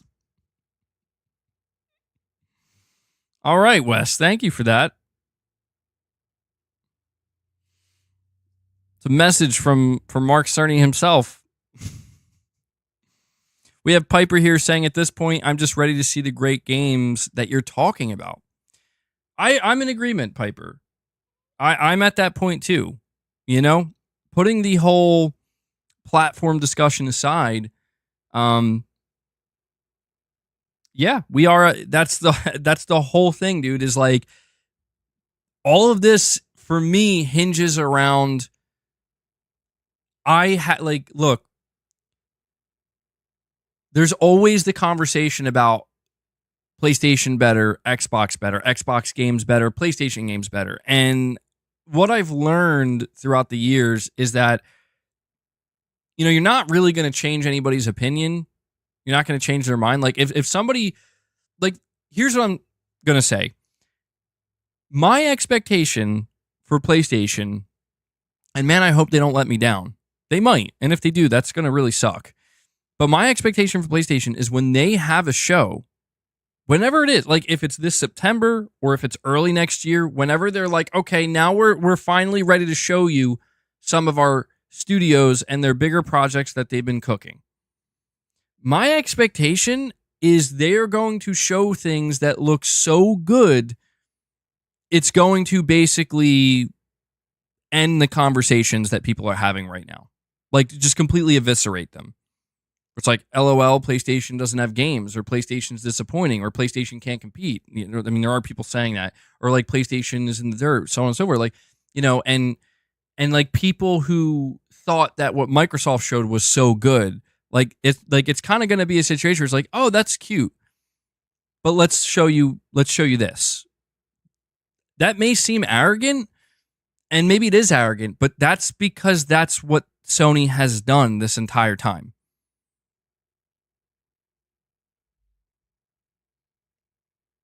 I want to make it clear. That is an expectation based off of previous history, like of what we have witnessed for the past 10 years. Could it change? Absolutely it could. The worst case scenario would be Sony comes out, shows these games, and they don't look that good. They look underwhelming. They look like, oh, huh. That's not really what I was expecting. And that would be terrible, because it's like, wow, Sony, like that was kind of your thing, man. Like that was like the big thing you had going for you that nobody else had. Certainly Microsoft didn't have. And that's why, like, I still do believe that's exactly what Sony's going to do. Maybe that makes me a fanboy. Maybe that makes me toxic for whatever reason. But, you know, it's just when I see people kind of gushing over Perfect Dark gameplay and what they see with Fable, and I'm just like, sure, it looks good, but it's like, I'm pretty sure, like, even just something like Death Stranding 2 is probably going to look better than both of these games put together. And that's not even a first-party studio. Like, I'm pretty sure Ghost of Tsushima is going to, like, kind of wipe the floor with these games. And, again, maybe that's an asshole thing to say or arrogant, but it's just, I'm just speaking for me. Like, I'm not saying that you, like, that's an objective fact that, like, no, that is what, like, Perfect Dark and Fable are going to just get annihilated by the next game Sony reveals. I'm not saying that's an objective. I'm just saying I believe that what Sony, like, when I see that game in my mind, because that's the whole thing. People have said over and over again, and I'm not just talking about graphics, by the way. People have said over and over again, like, dude, if that was a Sony showcase, you'd be losing your mind. It's like, yeah, I'd probably be losing my mind and be like, what the fuck? I would be losing my mind. Like, dude, I'm just saying, like, if I see if I see Santa Monica Studio pop up, like, dude, I'm expecting literally one of the best looking fucking trailers I've ever seen in my life. You know what I mean? Like, that's what I'm like. That's the level of expectation here, people.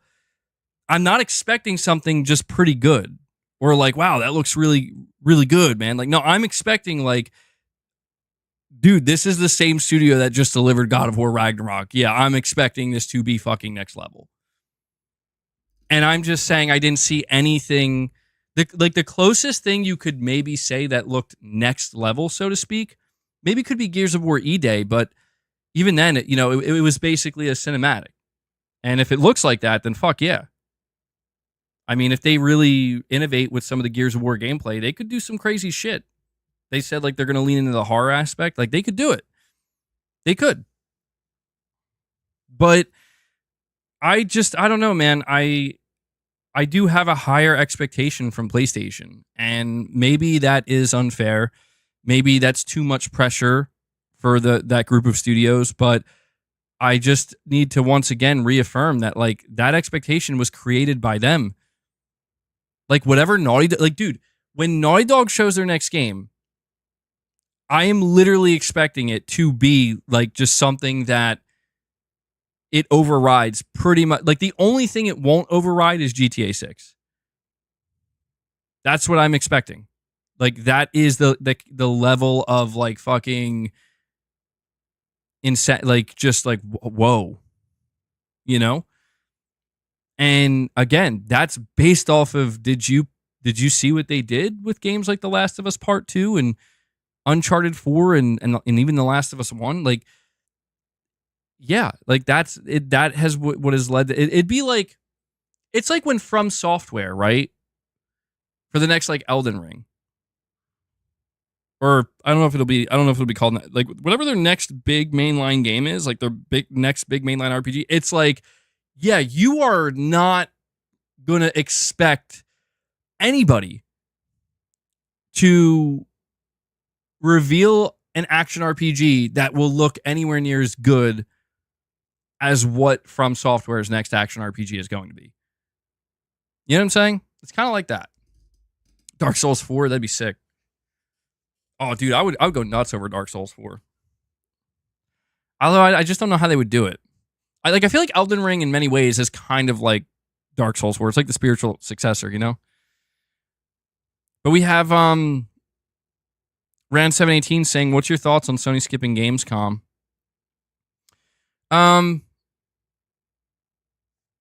Let me double check something.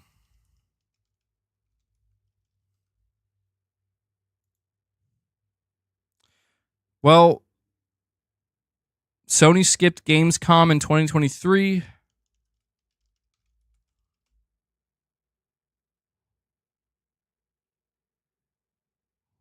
PlayStation skipped Gamescom 2022.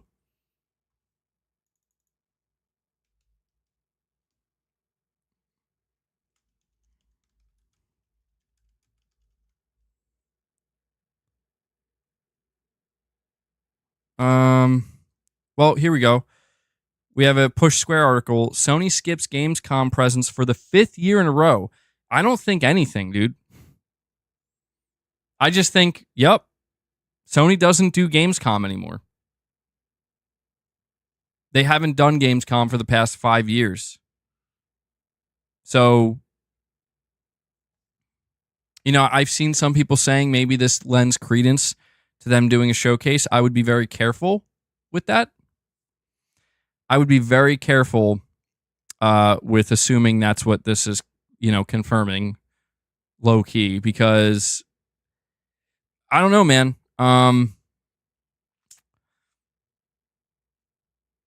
They just, you know, they haven't done Gamescom the last 5 years, and there have been plenty of Septembers where they didn't do showcases. So that's all. I mean, I hope they're not doing Gamescom, because instead they're doing their own showcase in September, because Gamescom is in August.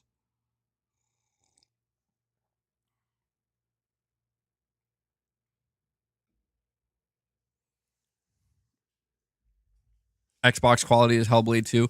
Dude, that's what I'm saying, man. Like people were hyping me up for Hellblade for years. I was hyped for Hellblade for years. And every time we saw that game, dude, I remember Xbox players when we saw like that gameplay demo for Hellblade and the new trailers, they were like, "Oh my god, dude, like look at this. Like, see, Microsoft can do it too. Microsoft can hit that level of quality that you know, people on PlayStation are getting to." And then like I played the game and it's just like, oh my god. There are aspects I liked of it, certainly. The story was interesting, but it's like, dude, I would like fucking cry if Naughty, like, I don't want to say Naughty Dog, but like if there was like a studio at PlayStation like Housemarque or Bluepoint or something where I waited like 5 years and like that's what they delivered. It's like, I'm not gonna let myself get. I'm not gonna do what so many people are doing and set themselves up where it's like, you don't know if the proof is in the pudding, bro, because you don't have the pudding. You know, you're watching an advertisement for the pudding from a company that their pudding has sucked for 10 years in a row.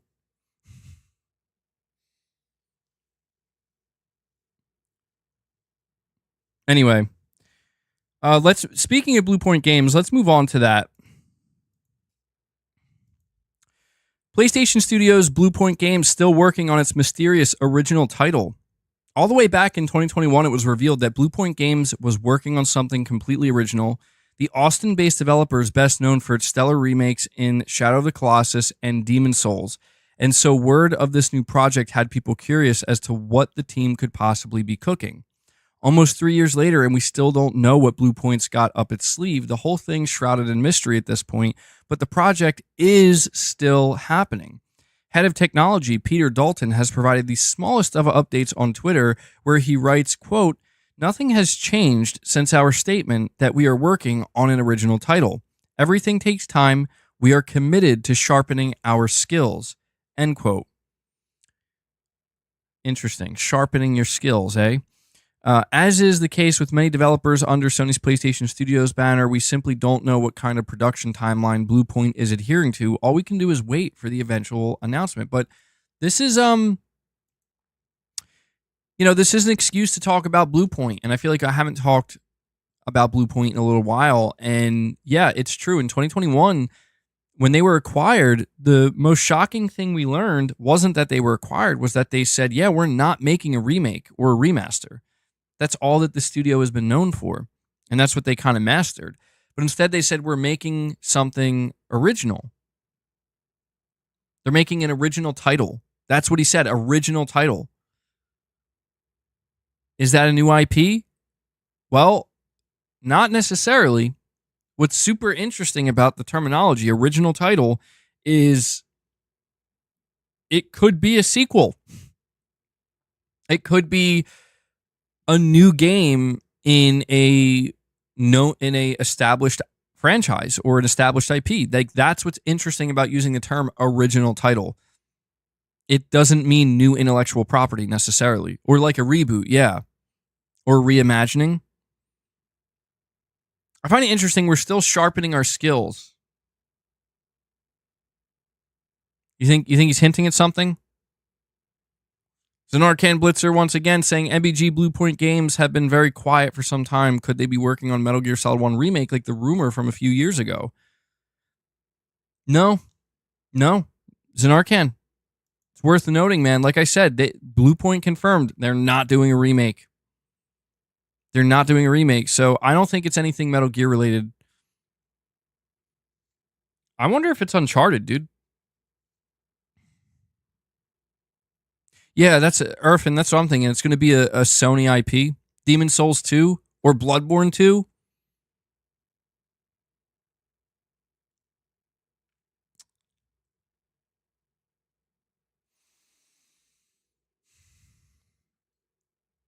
Well, let's not forget,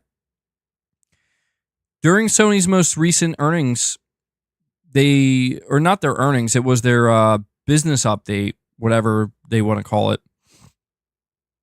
They put up a slide. And in this slide, they showed all of their studios, and they had all of their studios underneath certain categories.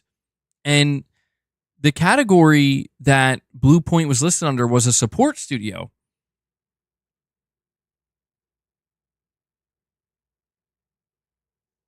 I mean, is it possible that Bluepoint is working on something original, but with another studio?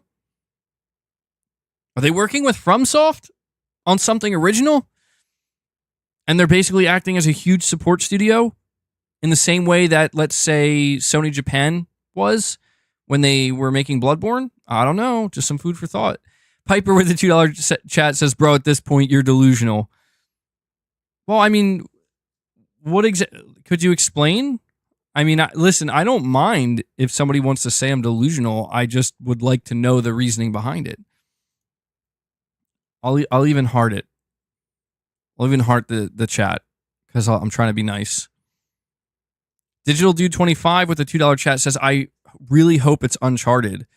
See, the only thing is, if it's Uncharted, I just don't know that Bluepoint would be able to make that themselves, like without some kind of help from Naughty Dog. Because you're talking about a studio that doesn't have experience making anything original. And, you know, a new Uncharted would be huge. It would be huge. And that would be something that I feel like they might need some backup or some help. An Atreus spinoff? You know what? I think Bluepoint Games did help with God of War Ragnarok. So yeah, maybe it's something. Maybe it's something related to. Yeah, that's an interesting one. I didn't think about that, or maybe I did consider that a while ago. Are Bluepoint helping From make Bloodborne 2? David, you're saying it's a new IP, quote, original. Yeah. I mean, that's what I'm getting hung up on. Is I feel like nobody talks about new IP like that. Like I feel like it's kind of standard practice to, like, if you're making a new game like that's brand new, you say new IP. Like that's saying an original title.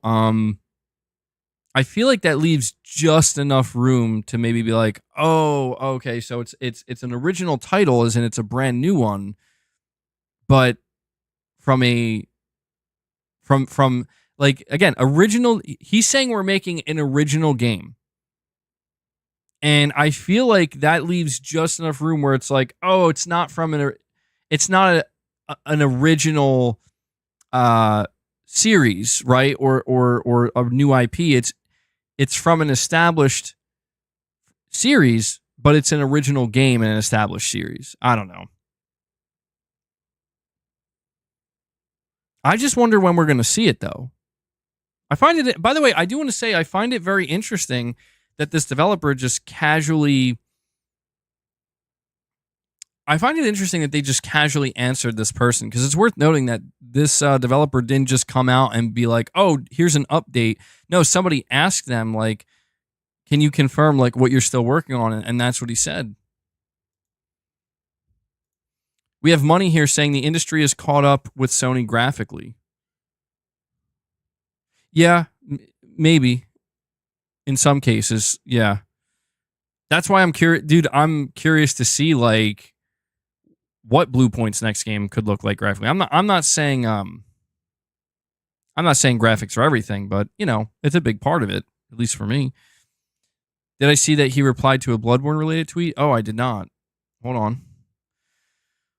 Hold on now.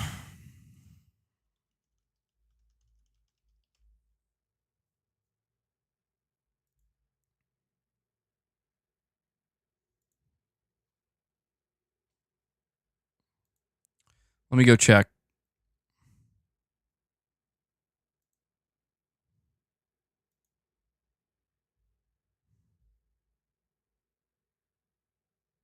I'm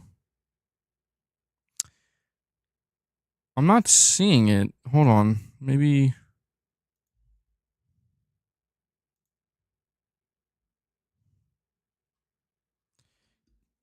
I can't find his reply to a Bloodborne tweet. Did he delete something? Did he say something and then delete it? His reply is under the Bloodborne tweet.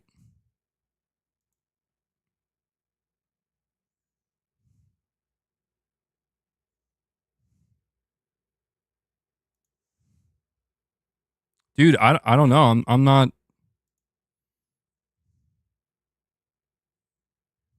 I'm scrolling through now. I'm trying to find it. Maybe you could just tell me what he said, because for some reason, I'm not. I don't know. I think he may have deleted it. Maybe I'm just not seeing it.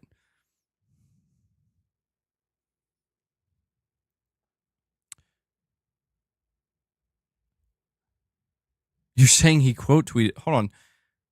How am I missing this? He straight up quote tweeted it, and I'm still not able to find it.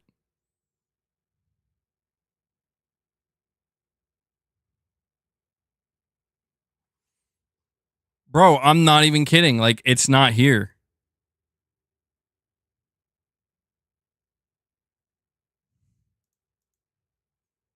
Are you guys messing with me?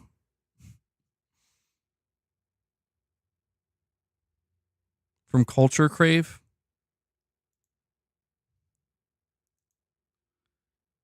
To be clear, this is Peter Dalton, right?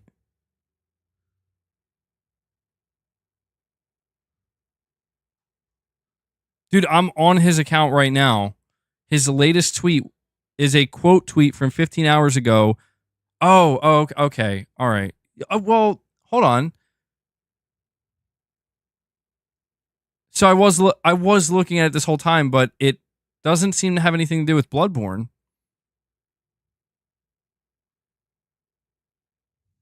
Because the tweet from Culture Crave says, from Software President Hidetaka Miyazaki on layoffs, as long as this company is my responsibility, that's something I would not let happen. And Peter Dalton, the head of technology at Bluepoint Games, quote tweeted it and said, very respectable. AAA game development is killing itself with the scale and scope at which they are trying to build games. I've always been a fanboy of From Software. Hearing this stance and how Nintendo approaches layoffs is very encouraging. So I thought you were saying it had something to do with Bloodborne, which I was like, whoa, hold on. Did I miss something big here?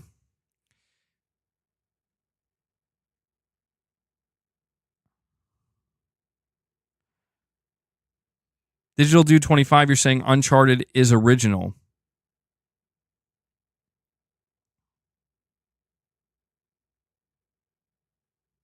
I mean, I kind of get what you're saying, but I still look. I mean, it's Uncharted.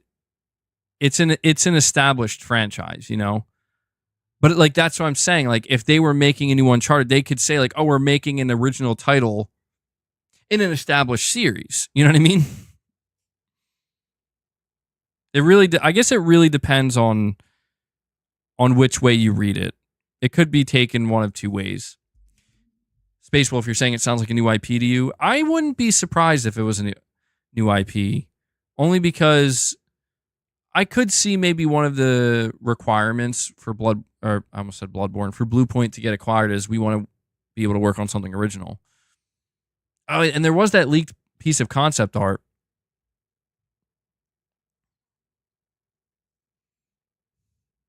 At first, they said original content. What game would I want from them? Like what genre? I have to think about that. The Genius 200X, thank you for the $5 super chat, buddy. You're saying there was sizzle reel footage some time ago in a PlayStation show with a female holding a torch in a cave. Did anyone decipher that riddle? I remember what you're talking about. I remember seeing people bringing that up and being like, that's Uncharted, right? Like that has to be Uncharted. And nothing was ever, it was Cassie Drake. Nothing was ever said. Nothing was ever mentioned. So I don't know. Was that a direct tease? Will we ever find out? I'm sure we'll find out at some point.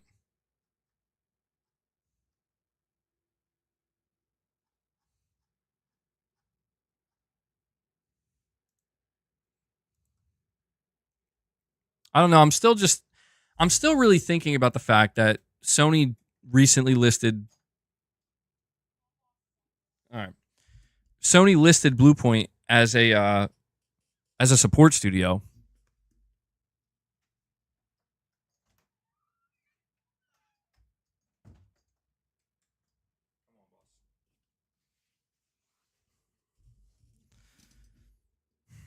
We don't talk about that, United King Dragon. All right, boss. Fine. He's sitting there like crying at the door.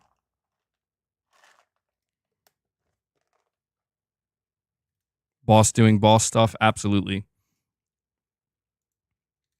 I mean, what I would want from Bluepoint, honestly, like, the thing is, Bluepoint is clearly a very talented development team. Demon's Souls remake was incredible. Obviously, what they did with Shadow of the Colossus was awesome. And I do feel that with a studio like Bluepoint, the more appropriate thing for them, like the next step, the next logical step, would be not a completely new IP, but to be handed the chance to continue a franchise. Like, listen, you guys are like masters at remakes, and part of mastering the remake is working with the code, working with the technology, the technology that was in place to make that game. So that's why I kind of feel like, knowing that they have such an expertise with that, I feel like the next logical step is we're going to hand you basically all the stuff you would need to make maybe something like an Uncharted or something like that, or a Demon Souls 2, although I don't think they'll do a Demon Souls 2, but just something that's already there. And instead of like learning that technology and familiarizing yourself with it and remaking it, do something original. I could see that. That would make more sense to me. But I don't know. It could be that when Sony purchased them, they were like, yeah, we would like you to make a new IP. What do you guys want to make? Maybe that's why Sony bought the studio. Maybe Sony bought the studio because they were like, listen, we kind of proven ourselves. We can do a remake. We could do remakes really well, but we have this idea for an original game that we want to make, like a new game. And maybe Sony really liked what they heard. They were like, yeah, if it doesn't work out, you guys can just basically be a remake studio. It's a possibility. We have Digital Dude here with another super chat. Thank you, buddy.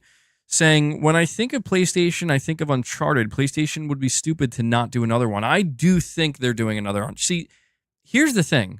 There is a studio working on Uncharted. Okay? Like, Sony tried to give Uncharted to Sony Bend, and Sony Bend didn't really want to work on Uncharted. Sony wants, and Naughty Dog doesn't want to work on Uncharted either, as far as I'm aware. I think they've fully moved on from it.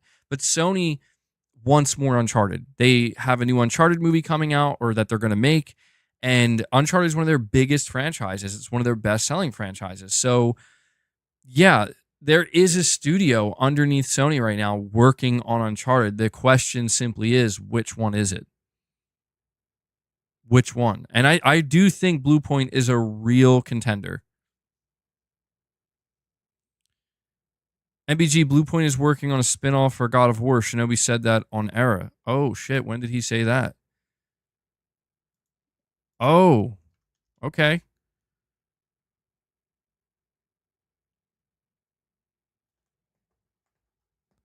Maybe you can direct me to the link or something, or the thread. I guess you're saying he said that on Reset Era? A God of War spinoff.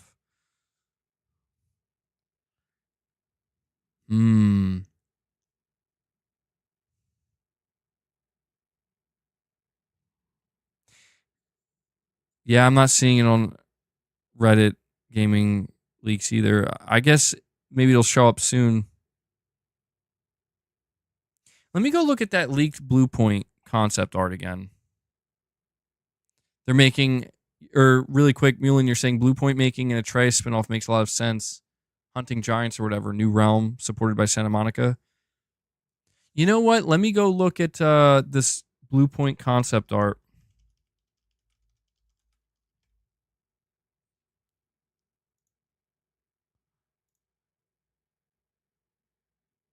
Holy shit, dude.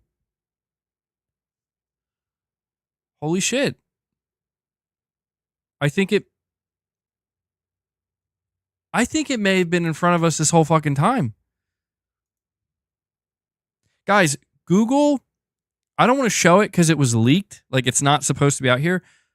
Google Bluepoint Games concept art. Look at images. It's the first one that comes up. Look at this image with me. This could literally, like, what we are looking at could literally be the Atreus spinoff game. Think about it.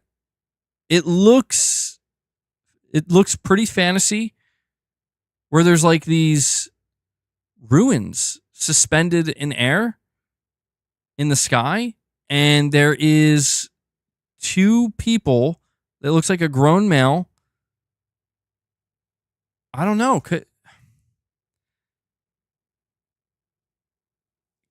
I don't know. Could that be it? Could that be Atreus? I don't know. Yeah, like some kind of realm.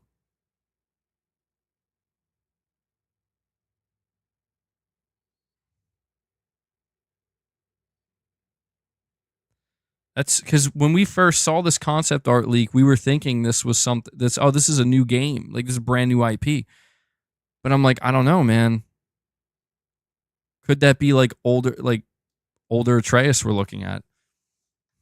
Not God of War. Looks like Prince of Persia. Digital Dude, you're saying MBG. Zoom in on the guy. Let me see. Let me bring the picture up. Oh, wait, hold on. It's not letting me, I'm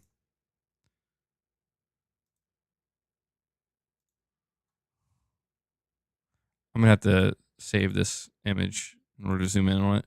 Yeah, let me zoom in a little bit.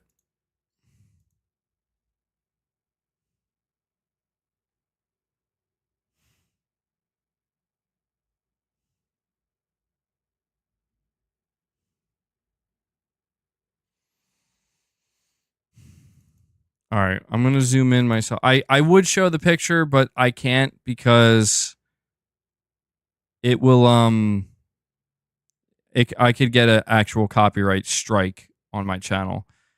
I'm as zoomed in on the guy as I possibly can be. Dude, it's so weird because this guy looks like he has Nathan Drake's hairstyle. But it looks like he might have a beard. It's like the same person though. This is weird.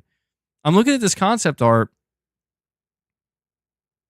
The one guy, they look like they're kind of dressed the same, like they had the same outfit on. One of them looks in like spirit form, holding what looks to be some kind of spear. And then the other one is holding a sword and he's like kind of holding it out like this. But yeah, it's really hard to tell, man. But that hairstyle that hairstyle does look like Nathan Drake's hair. Not gonna lie. Doesn't look like Atreus' hair. I will say that. Uncharted and God of War crossover.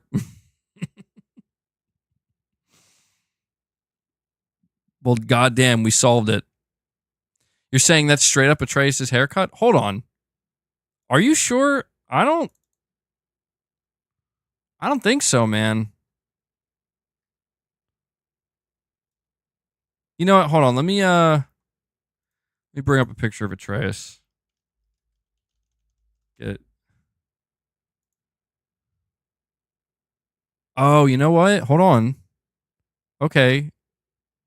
I kind of see what, yeah, I see where you're coming from here. Because I'm looking at the picture, the official art, where he's standing sideways.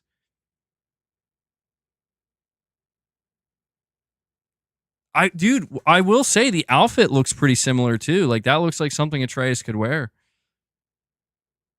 I don't know, man. I don't know. That could be it. We could have solved the puzzle here. No, I honestly I would show this, but this is a leaked concept art that was in the Insomniac hack, and I just don't want to risk it. Just listen, just Google Bluepoint concept art. So you can't miss it. It's like the first image that pops up. Yeah, it's the same reason why I didn't show anything from the Wolverine leaks yesterday. It's from the ransomware hack, and I'm like, yeah, I don't want to. It's out there. You can find it pretty easily.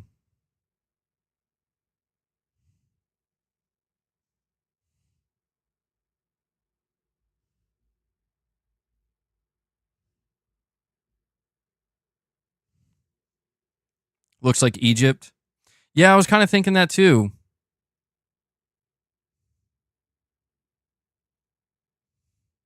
That's a conquistador sword. The Spanish outfit the main character's wearing, no? Yeah, okay. Yeah, I could it does kind of look like that. I don't know, man. I don't know what it could be.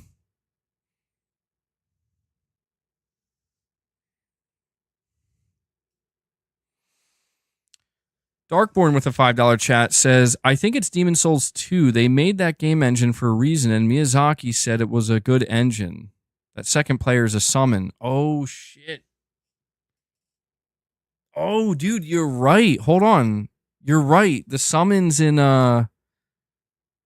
if if I'm not mistaken, the friendly summons in Demon Souls are blue.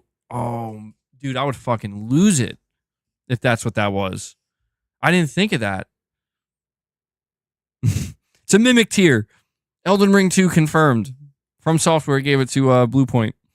No, that's super interesting. I didn't even think of that.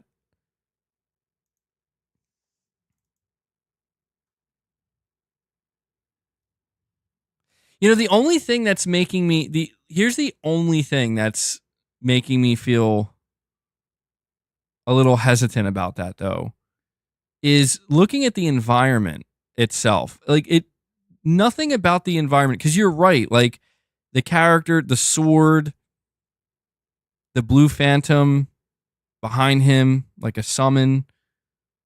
The only thing that is like throwing me off is this environment itself does not at all look like something you would see in Demon Souls.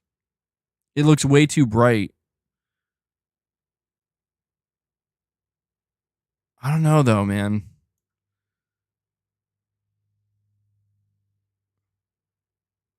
You know, we're all over here being like, it's Uncharted. It's, well, I don't think anybody's saying it's Uncharted. But it's like it's God of War. It's Demon Souls 2. It's like it really is. It's like, no, this is a new IP, guys.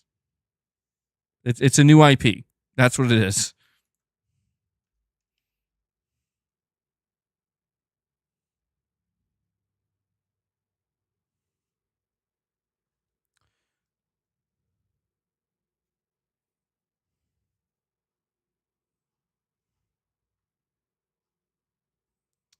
All right. I'm just seeing if I can.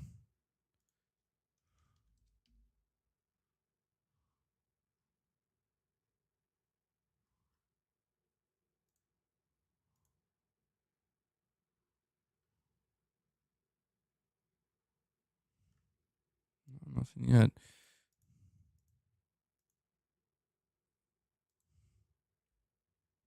It's a crossover. It's Uncharted, God of War, and Demon Souls, all in one. It's Velvet Veil.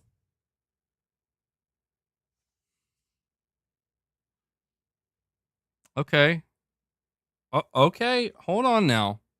Hold on. We did say a little bit ago that Bluepoint was listed as a support studio. We talked on Monday all about the rumors that From Software is working with Sony on another PS5 game. Could it be a collaboration? Ooh,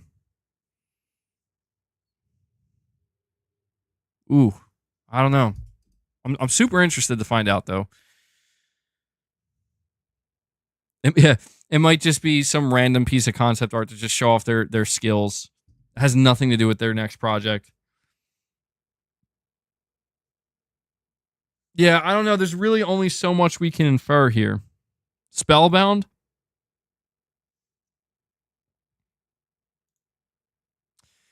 Damn, bro. They're sharpening their skills. They're sharpening their skills.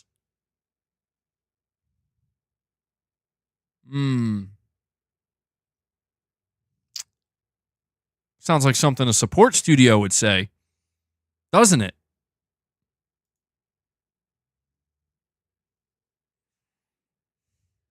Imagine if it turned out Bluepoint were just providing support for Shadow of the Erdtree. Oh, shit. Bluepoint making Deep Down. There we go.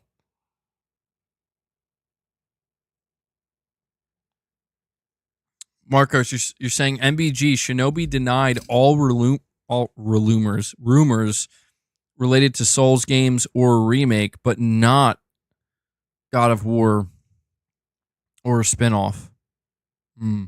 Okay. Interesting.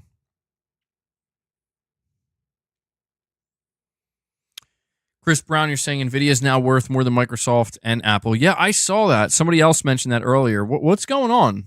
How did that happen? I feel like that happened like out of nowhere.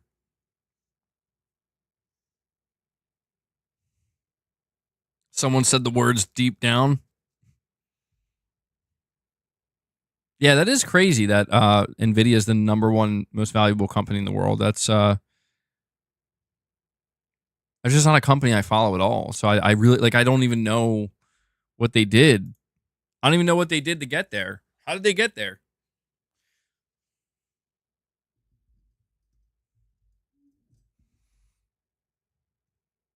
AI chips are going for 30K. That's how oh, okay, AI hardware. That makes sense. It all makes sense now. Okay. Well, damn.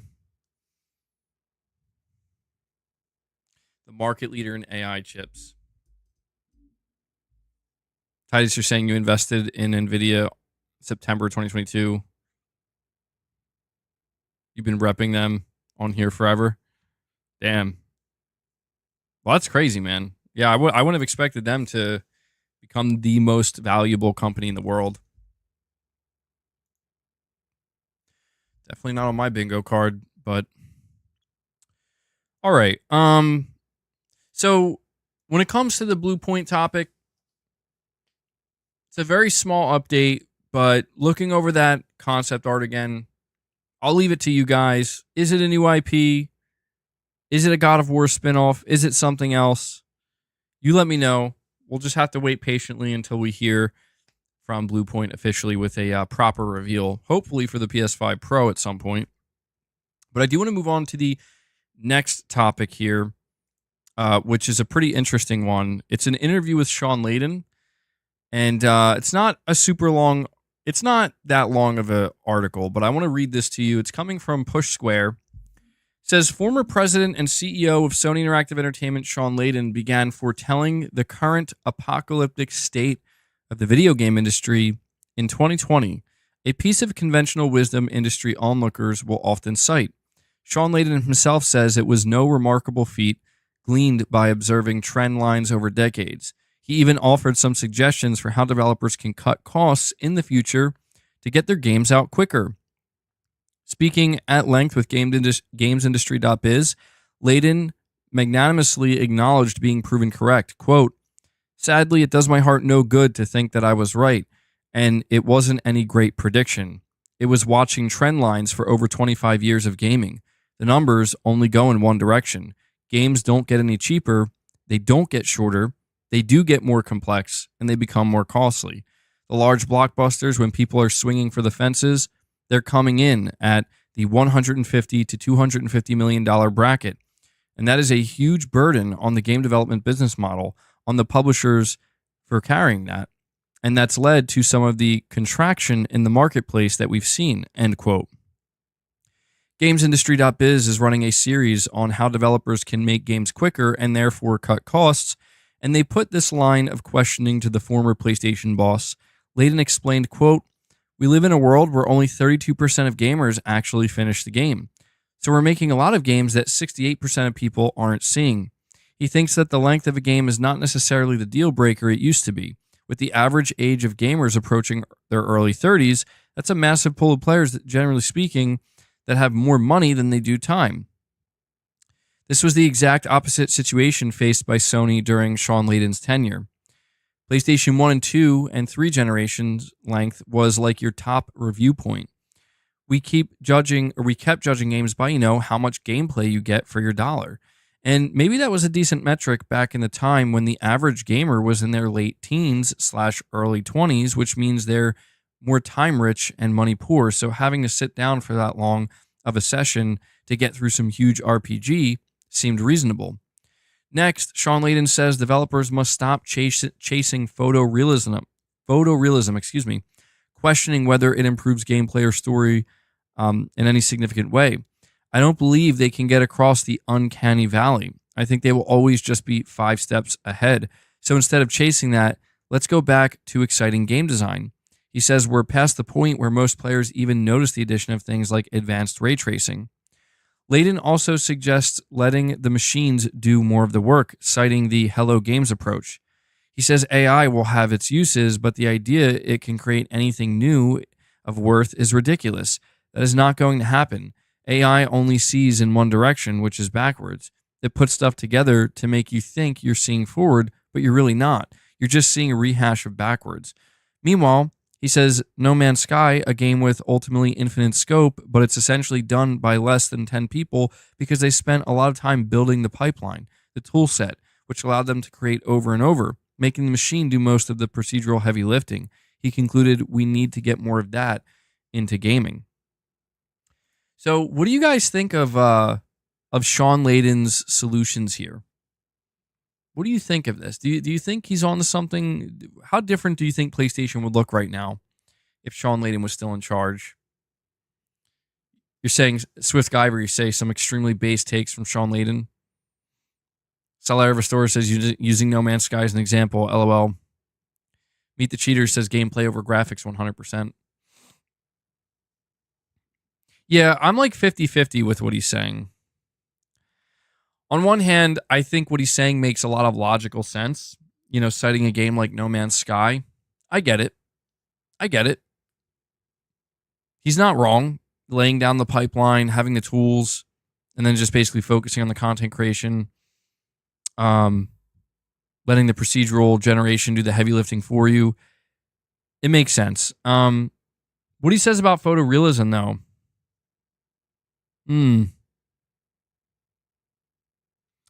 This is where I'm kind of 50-50, where it's like,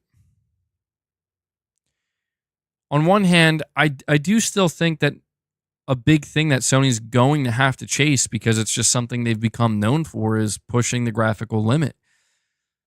You know? For better or for worse. I just think that, I don't know, Shawn Layden almost seems like the kind of not developer, but the kind of person to me that he would be like, hey, Naughty Dog, why don't you make another Jak and Daxter? And I think a lot of people would love that. But I think there's also the kind of maybe realization that, well, first off, they would have to want to make that kind of game, but there would be at least a large chunk of people, like a very large chunk of people, that would be like, no way. Like, there's no way you're going back to these kinds of games. You know? And I think that's where, I don't know, I don't know, man. I'm really 50-50 with what Shawn Layden's saying here, because I think that he's not wrong in that graphics are becoming less of the, you know, like the photorealism aspect of graphics. I do agree that they're becoming less important overall. And, you know, it does seem like it is coming down more to art style and art direction than anything.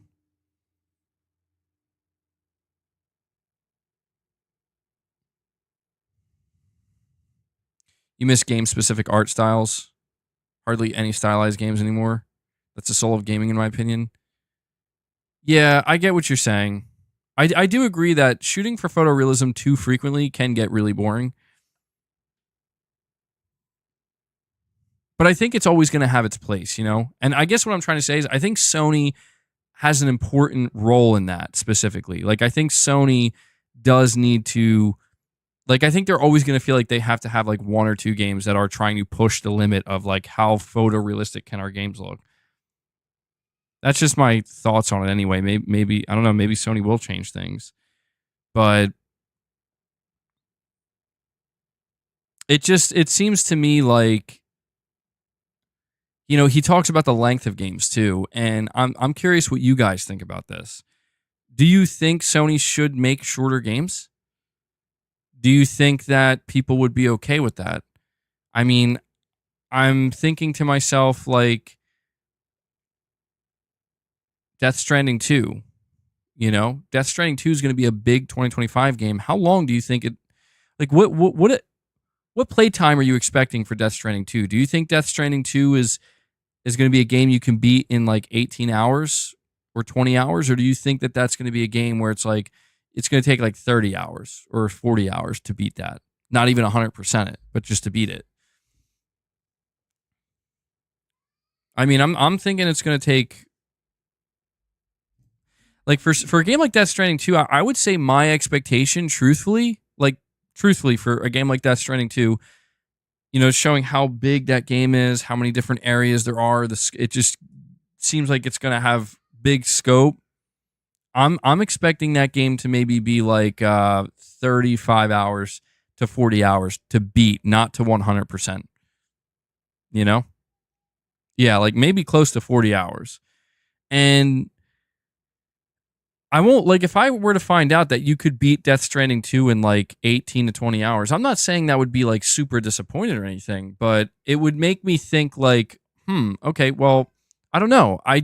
It would be a little bit surprising to me. And that's like, it was a little bit surprising for Spider-Man 2, where it's like, oh yeah, you can beat Spider-Man 2 in like 18 to 20 hours. And I was like, I mean, it's not bad, like quality over quantity, but it was a little bit surprising. It's like, I don't know. I guess I just thought, I had it in my head that like this game is going to be longer than the first game, like it's going to, especially because you're playing as both Peter and Miles.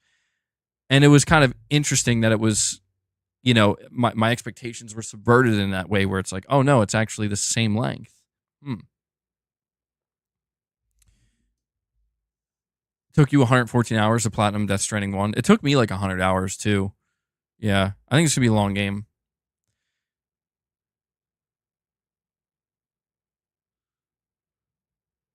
Death Stranding was a long game, actually. Yeah, I think that's another reason why my expectations for a game like Death Stranding 2 are higher. I think that game is going to be long.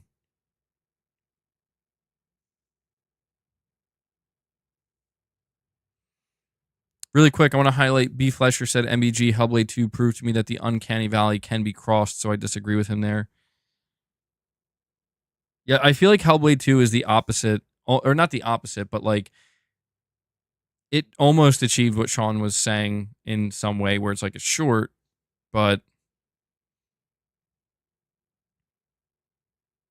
Mulin, you're saying make games longer by creating gameplay situations to extend it, not just cinematics, etc. More modes, stuff to do, Tsushima Legends, side content, etc.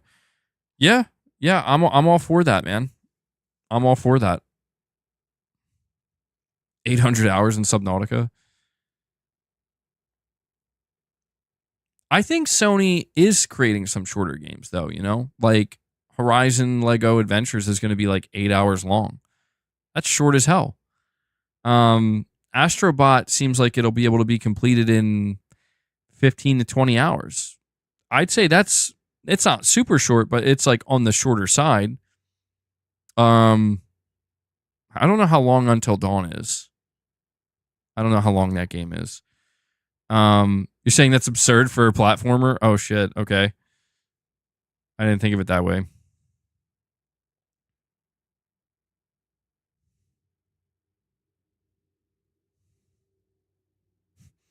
Damn, Gaming Survivor. You did say that out loud.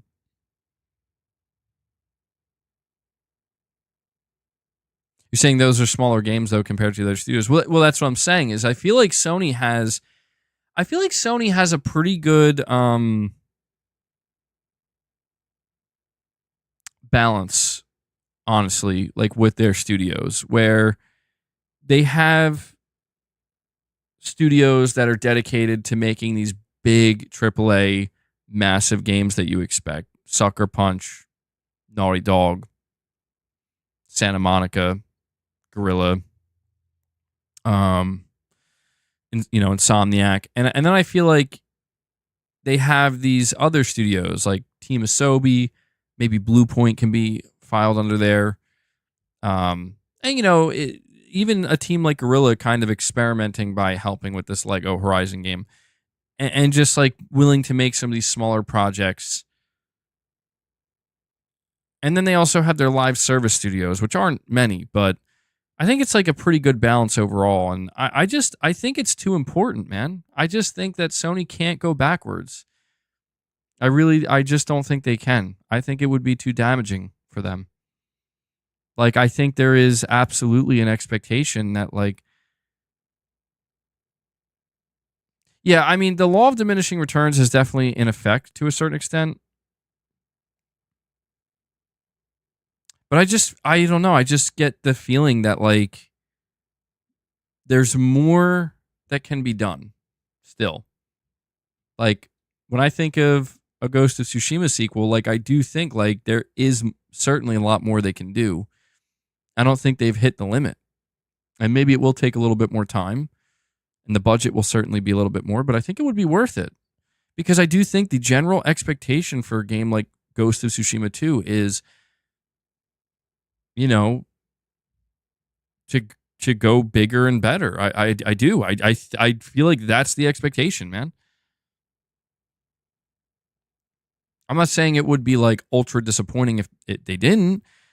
I mean, it could still be just as enjoyable, but it's just there would still kind of be that you would still kind of wonder, like, but what if you did go further by making the play area larger, by, like you're saying, like adding more meaningful side content, really trying to push the limit with the graphics and how insane the game can look and how insane it can run. You know, I feel like these are all things that people are looking for, and it kind of goes back to what I said earlier about how, like, knowing that Sony still wants to sell consoles at a time where it might be getting harder and harder to sell consoles, knowing that, you know, Microsoft can come out, have a showcase, and have it be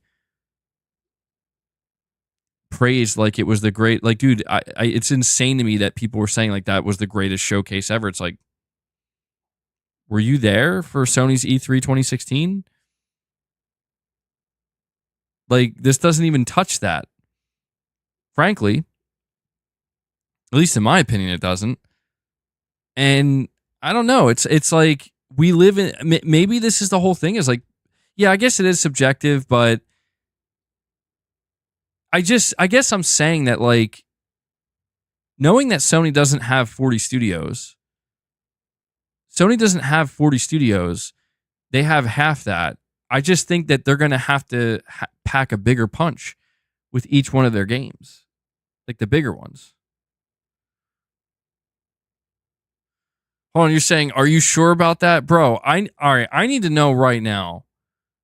Dude, I got to know right now, like, hold on, real quick, who thinks that show was better than Sony's E3 2016?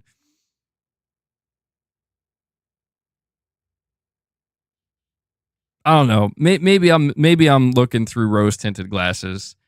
Maybe I am, but I don't know, dude. I I don't even think Sony, to be clear, I don't even think Sony can outdo their E3 2016. To be clear, I don't even think Sony could do it, bro. Like, that shit was crazy. You're saying 2016 had CG too, though? Wasn't Spider-Man the only one that had CG? That doesn't matter. They were both good.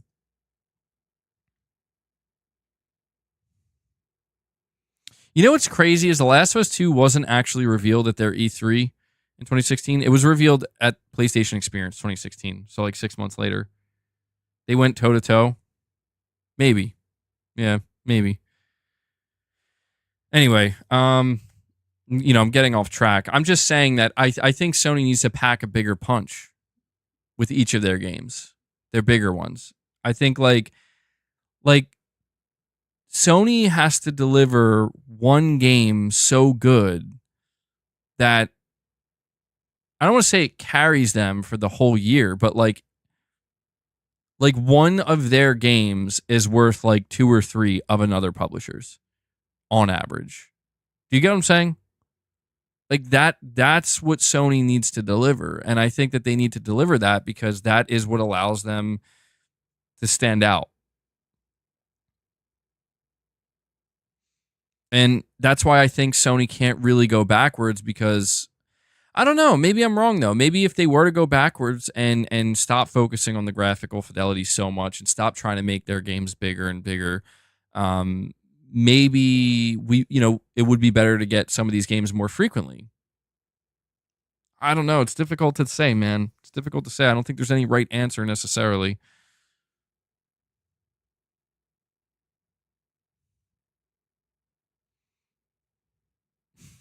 Death Stranding cutscenes be like 10 minutes. Yeah. Lost Legacy is the same length as The Last of Us 1 and was made in 18 months. Didn't Lost Legacy like reuse a lot of assets though? Like a lot.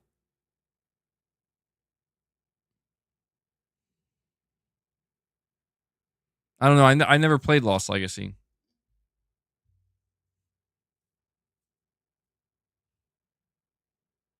30-minute Death Stranding cutscenes. Hell yeah.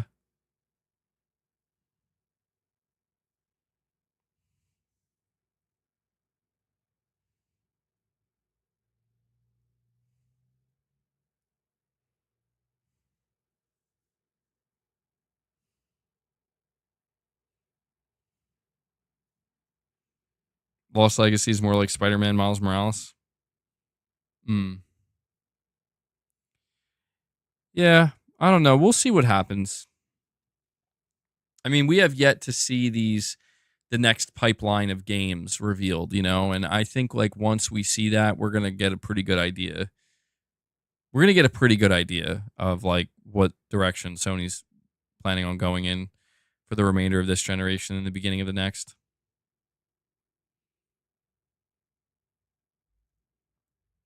I do want to move on to the next topic, though. I have two other topics that I want to cover somewhat briefly because I don't want the stream to be too long today. We have here we're pivoting. You know, well, actually, I guess this kind of falls in line with what we're talking about. Insomniac's Venom voice actor Tony Todd has teased a future project with Spider-Man actor Yuri Lowenthal. Will it be the reported Venom spinoff? Tony Todd wished Lowenthal a happy birthday on social media yesterday and wrote, quote, 2 major projects down and counting. Last year's report suggests that Insomniac was developing a Venom game named Venom Lethal Protector. It was said that it would be similar in scale to Miles Morales. That it would be that would be the most obvious reunion of Lowenthal and Todd, with other Marvel projects a bit less Spider-Man related, but it's not completely out of the question. They could both appear in Wolverine somewhere. I don't think that's going to happen. A small-scale Venom game with the staggering production values Insomniac has would easily become a hit like Miles Morales. Venom is one of Marvel's most popular characters, so it seems like a no-brainer to give fans more hands-on time with the symbiote. So I just wanted to throw this out here because we were kind of wondering, you know, we've been wondering for a little while, like when are we going to see this Venom game? You know, when is this happening? And I don't know, man. Is Tony Todd basically teasing that we're going to be hearing about it soon? Is Tony Todd in Rivals? Oh, Marvel Rivals? Oh, shit. Uh-oh. Oops. The Hopium. Anonymous Boss, you're saying Members Lounge today. Unfortunately, I won't be able to do a Members Lounge today. I'm sorry about that. To be honest, I wasn't even planning on streaming originally today, but I had enough time. That's why I was saying I kind of got to wrap this up soon. However, the next stream we do, we will be doing a Members Lounge for sure. So, yeah. I guess just today, look at today's stream as a bonus, because originally I was going to make a video because I thought that was all I was going to have time to do. But then I realized I have a little bit more time than I thought to work with. So I was like, all right, I could do a stream as long as I wrap it up. Oh, well, I got about 17 minutes left. But yeah, Anonymous Boss will be doing another Members Lounge this week.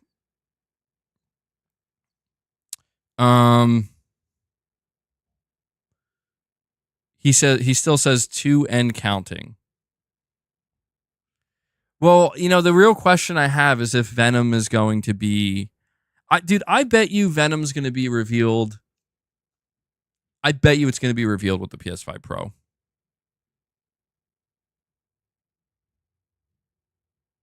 Like, if I had to guess the most likely place where that will show up, because think about it. Sony opened the PS5 reveal, the original PS5 reveal. Sony opened it with Miles Morales. So 4 years later, you have a PS5 Pro reveal, open it with Venom. I think that would work. I got one last topic here, though. Nothing too major, but PlayStation updated the PlayStation Portal, or Sony updated the PlayStation Portal. We've developed the PlayStation Portal Remote Player. When we developed it, our goal was to bring high-quality console gaming experiences to the palm of your hands, even when you aren't in front of the TV. We continue to evolve the experience of PlayStation Portal, and we are happy to announce that the latest system software update for our first dedicated remote play device will start rolling out tomorrow, adding new user enhancements. So, sign-in screen support for select public Wi-Fi networks. While we recommend PlayStation Portal to be used in your home, as you have control over the quality of your Wi-Fi, it can also be used outside of your home in places where a fast and stable Wi-Fi connection is available. We've seen many players take advantage of this. With this new update, PS Portal will also connect to a range of public Wi-Fi networks that may require additional validation steps beyond entering the network password. This includes Wi-Fi networks with sign-in screens that can often be found in hotels, cafes, and airports. To connect to these public Wi-Fi networks, PS Portal will display a QR code for you to scan with your smartphone or tablet. Once scanned, you'll be able to use your mobile device's web browser to complete the additional validation steps on behalf of your PS Portal. As a reminder, PS Portal requires a Wi-Fi connection with at least 5 megabytes per second, and for a better player experience, a high-speed connection of 15 megabytes per second is recommended. They also are adding new visual feedback for touchpad areas. The emulated touchpad on PS Portal's vibrant 8-inch screen is getting an update. We've added new visual feedback to the touchpad areas. The new effects will be displayed when using the touchpad areas in remote play. We're now going to display battery level in percentage. You now have the option. It's funny that this is an update. The option to display the remaining battery level percentage on the status bar at the top right corner of your screen. And they end it here by saying, since the initial launch of PS Portal last November, we've been overwhelmed with the enthusiastic reactions and the variety of ways our community has been enjoying gaming on the PS Portal. While remote play for the PlayStation has been available since the PS3 generation, we've built upon this technology with PS Portal to elevate the remote play experience to another level by integrating key features of the DualSense and the vibrant 8-inch LCD screen. We're excited to see that the PlayStation Portal has introduced many more gamers to the remote play feature on PS5, with over 60% of PS Portal owners using the feature for the first time. What's more, PS Portal is making it easier for many players to access their games, with the average PlayStation Portal owner's engagement on PS5 going up within the first 8 weeks of using their PS Portal. Yeah, basically Sony just kind of flexing a little bit here, dropping some numbers, letting us know that apparently the PlayStation Portal, numbers-wise, has been a big success for them. Not even sales-wise, but just the whole purpose of the PS Portal was to get people more engaged, and it worked. Seemed to have worked better than they expected. So it's nice to see that they're still updating it. I don't have a PS Portal yet. I definitely want to get one at some point, though. And I think it's pretty obvious. Like, the more we see them talking about it and updating it, I think it's becoming relatively obvious that, yeah, they're gonna bring out a dedicated handheld at some point. It's not a matter of if, it's a matter of when. And I think that the success of the Portal just kind of really reinforces that.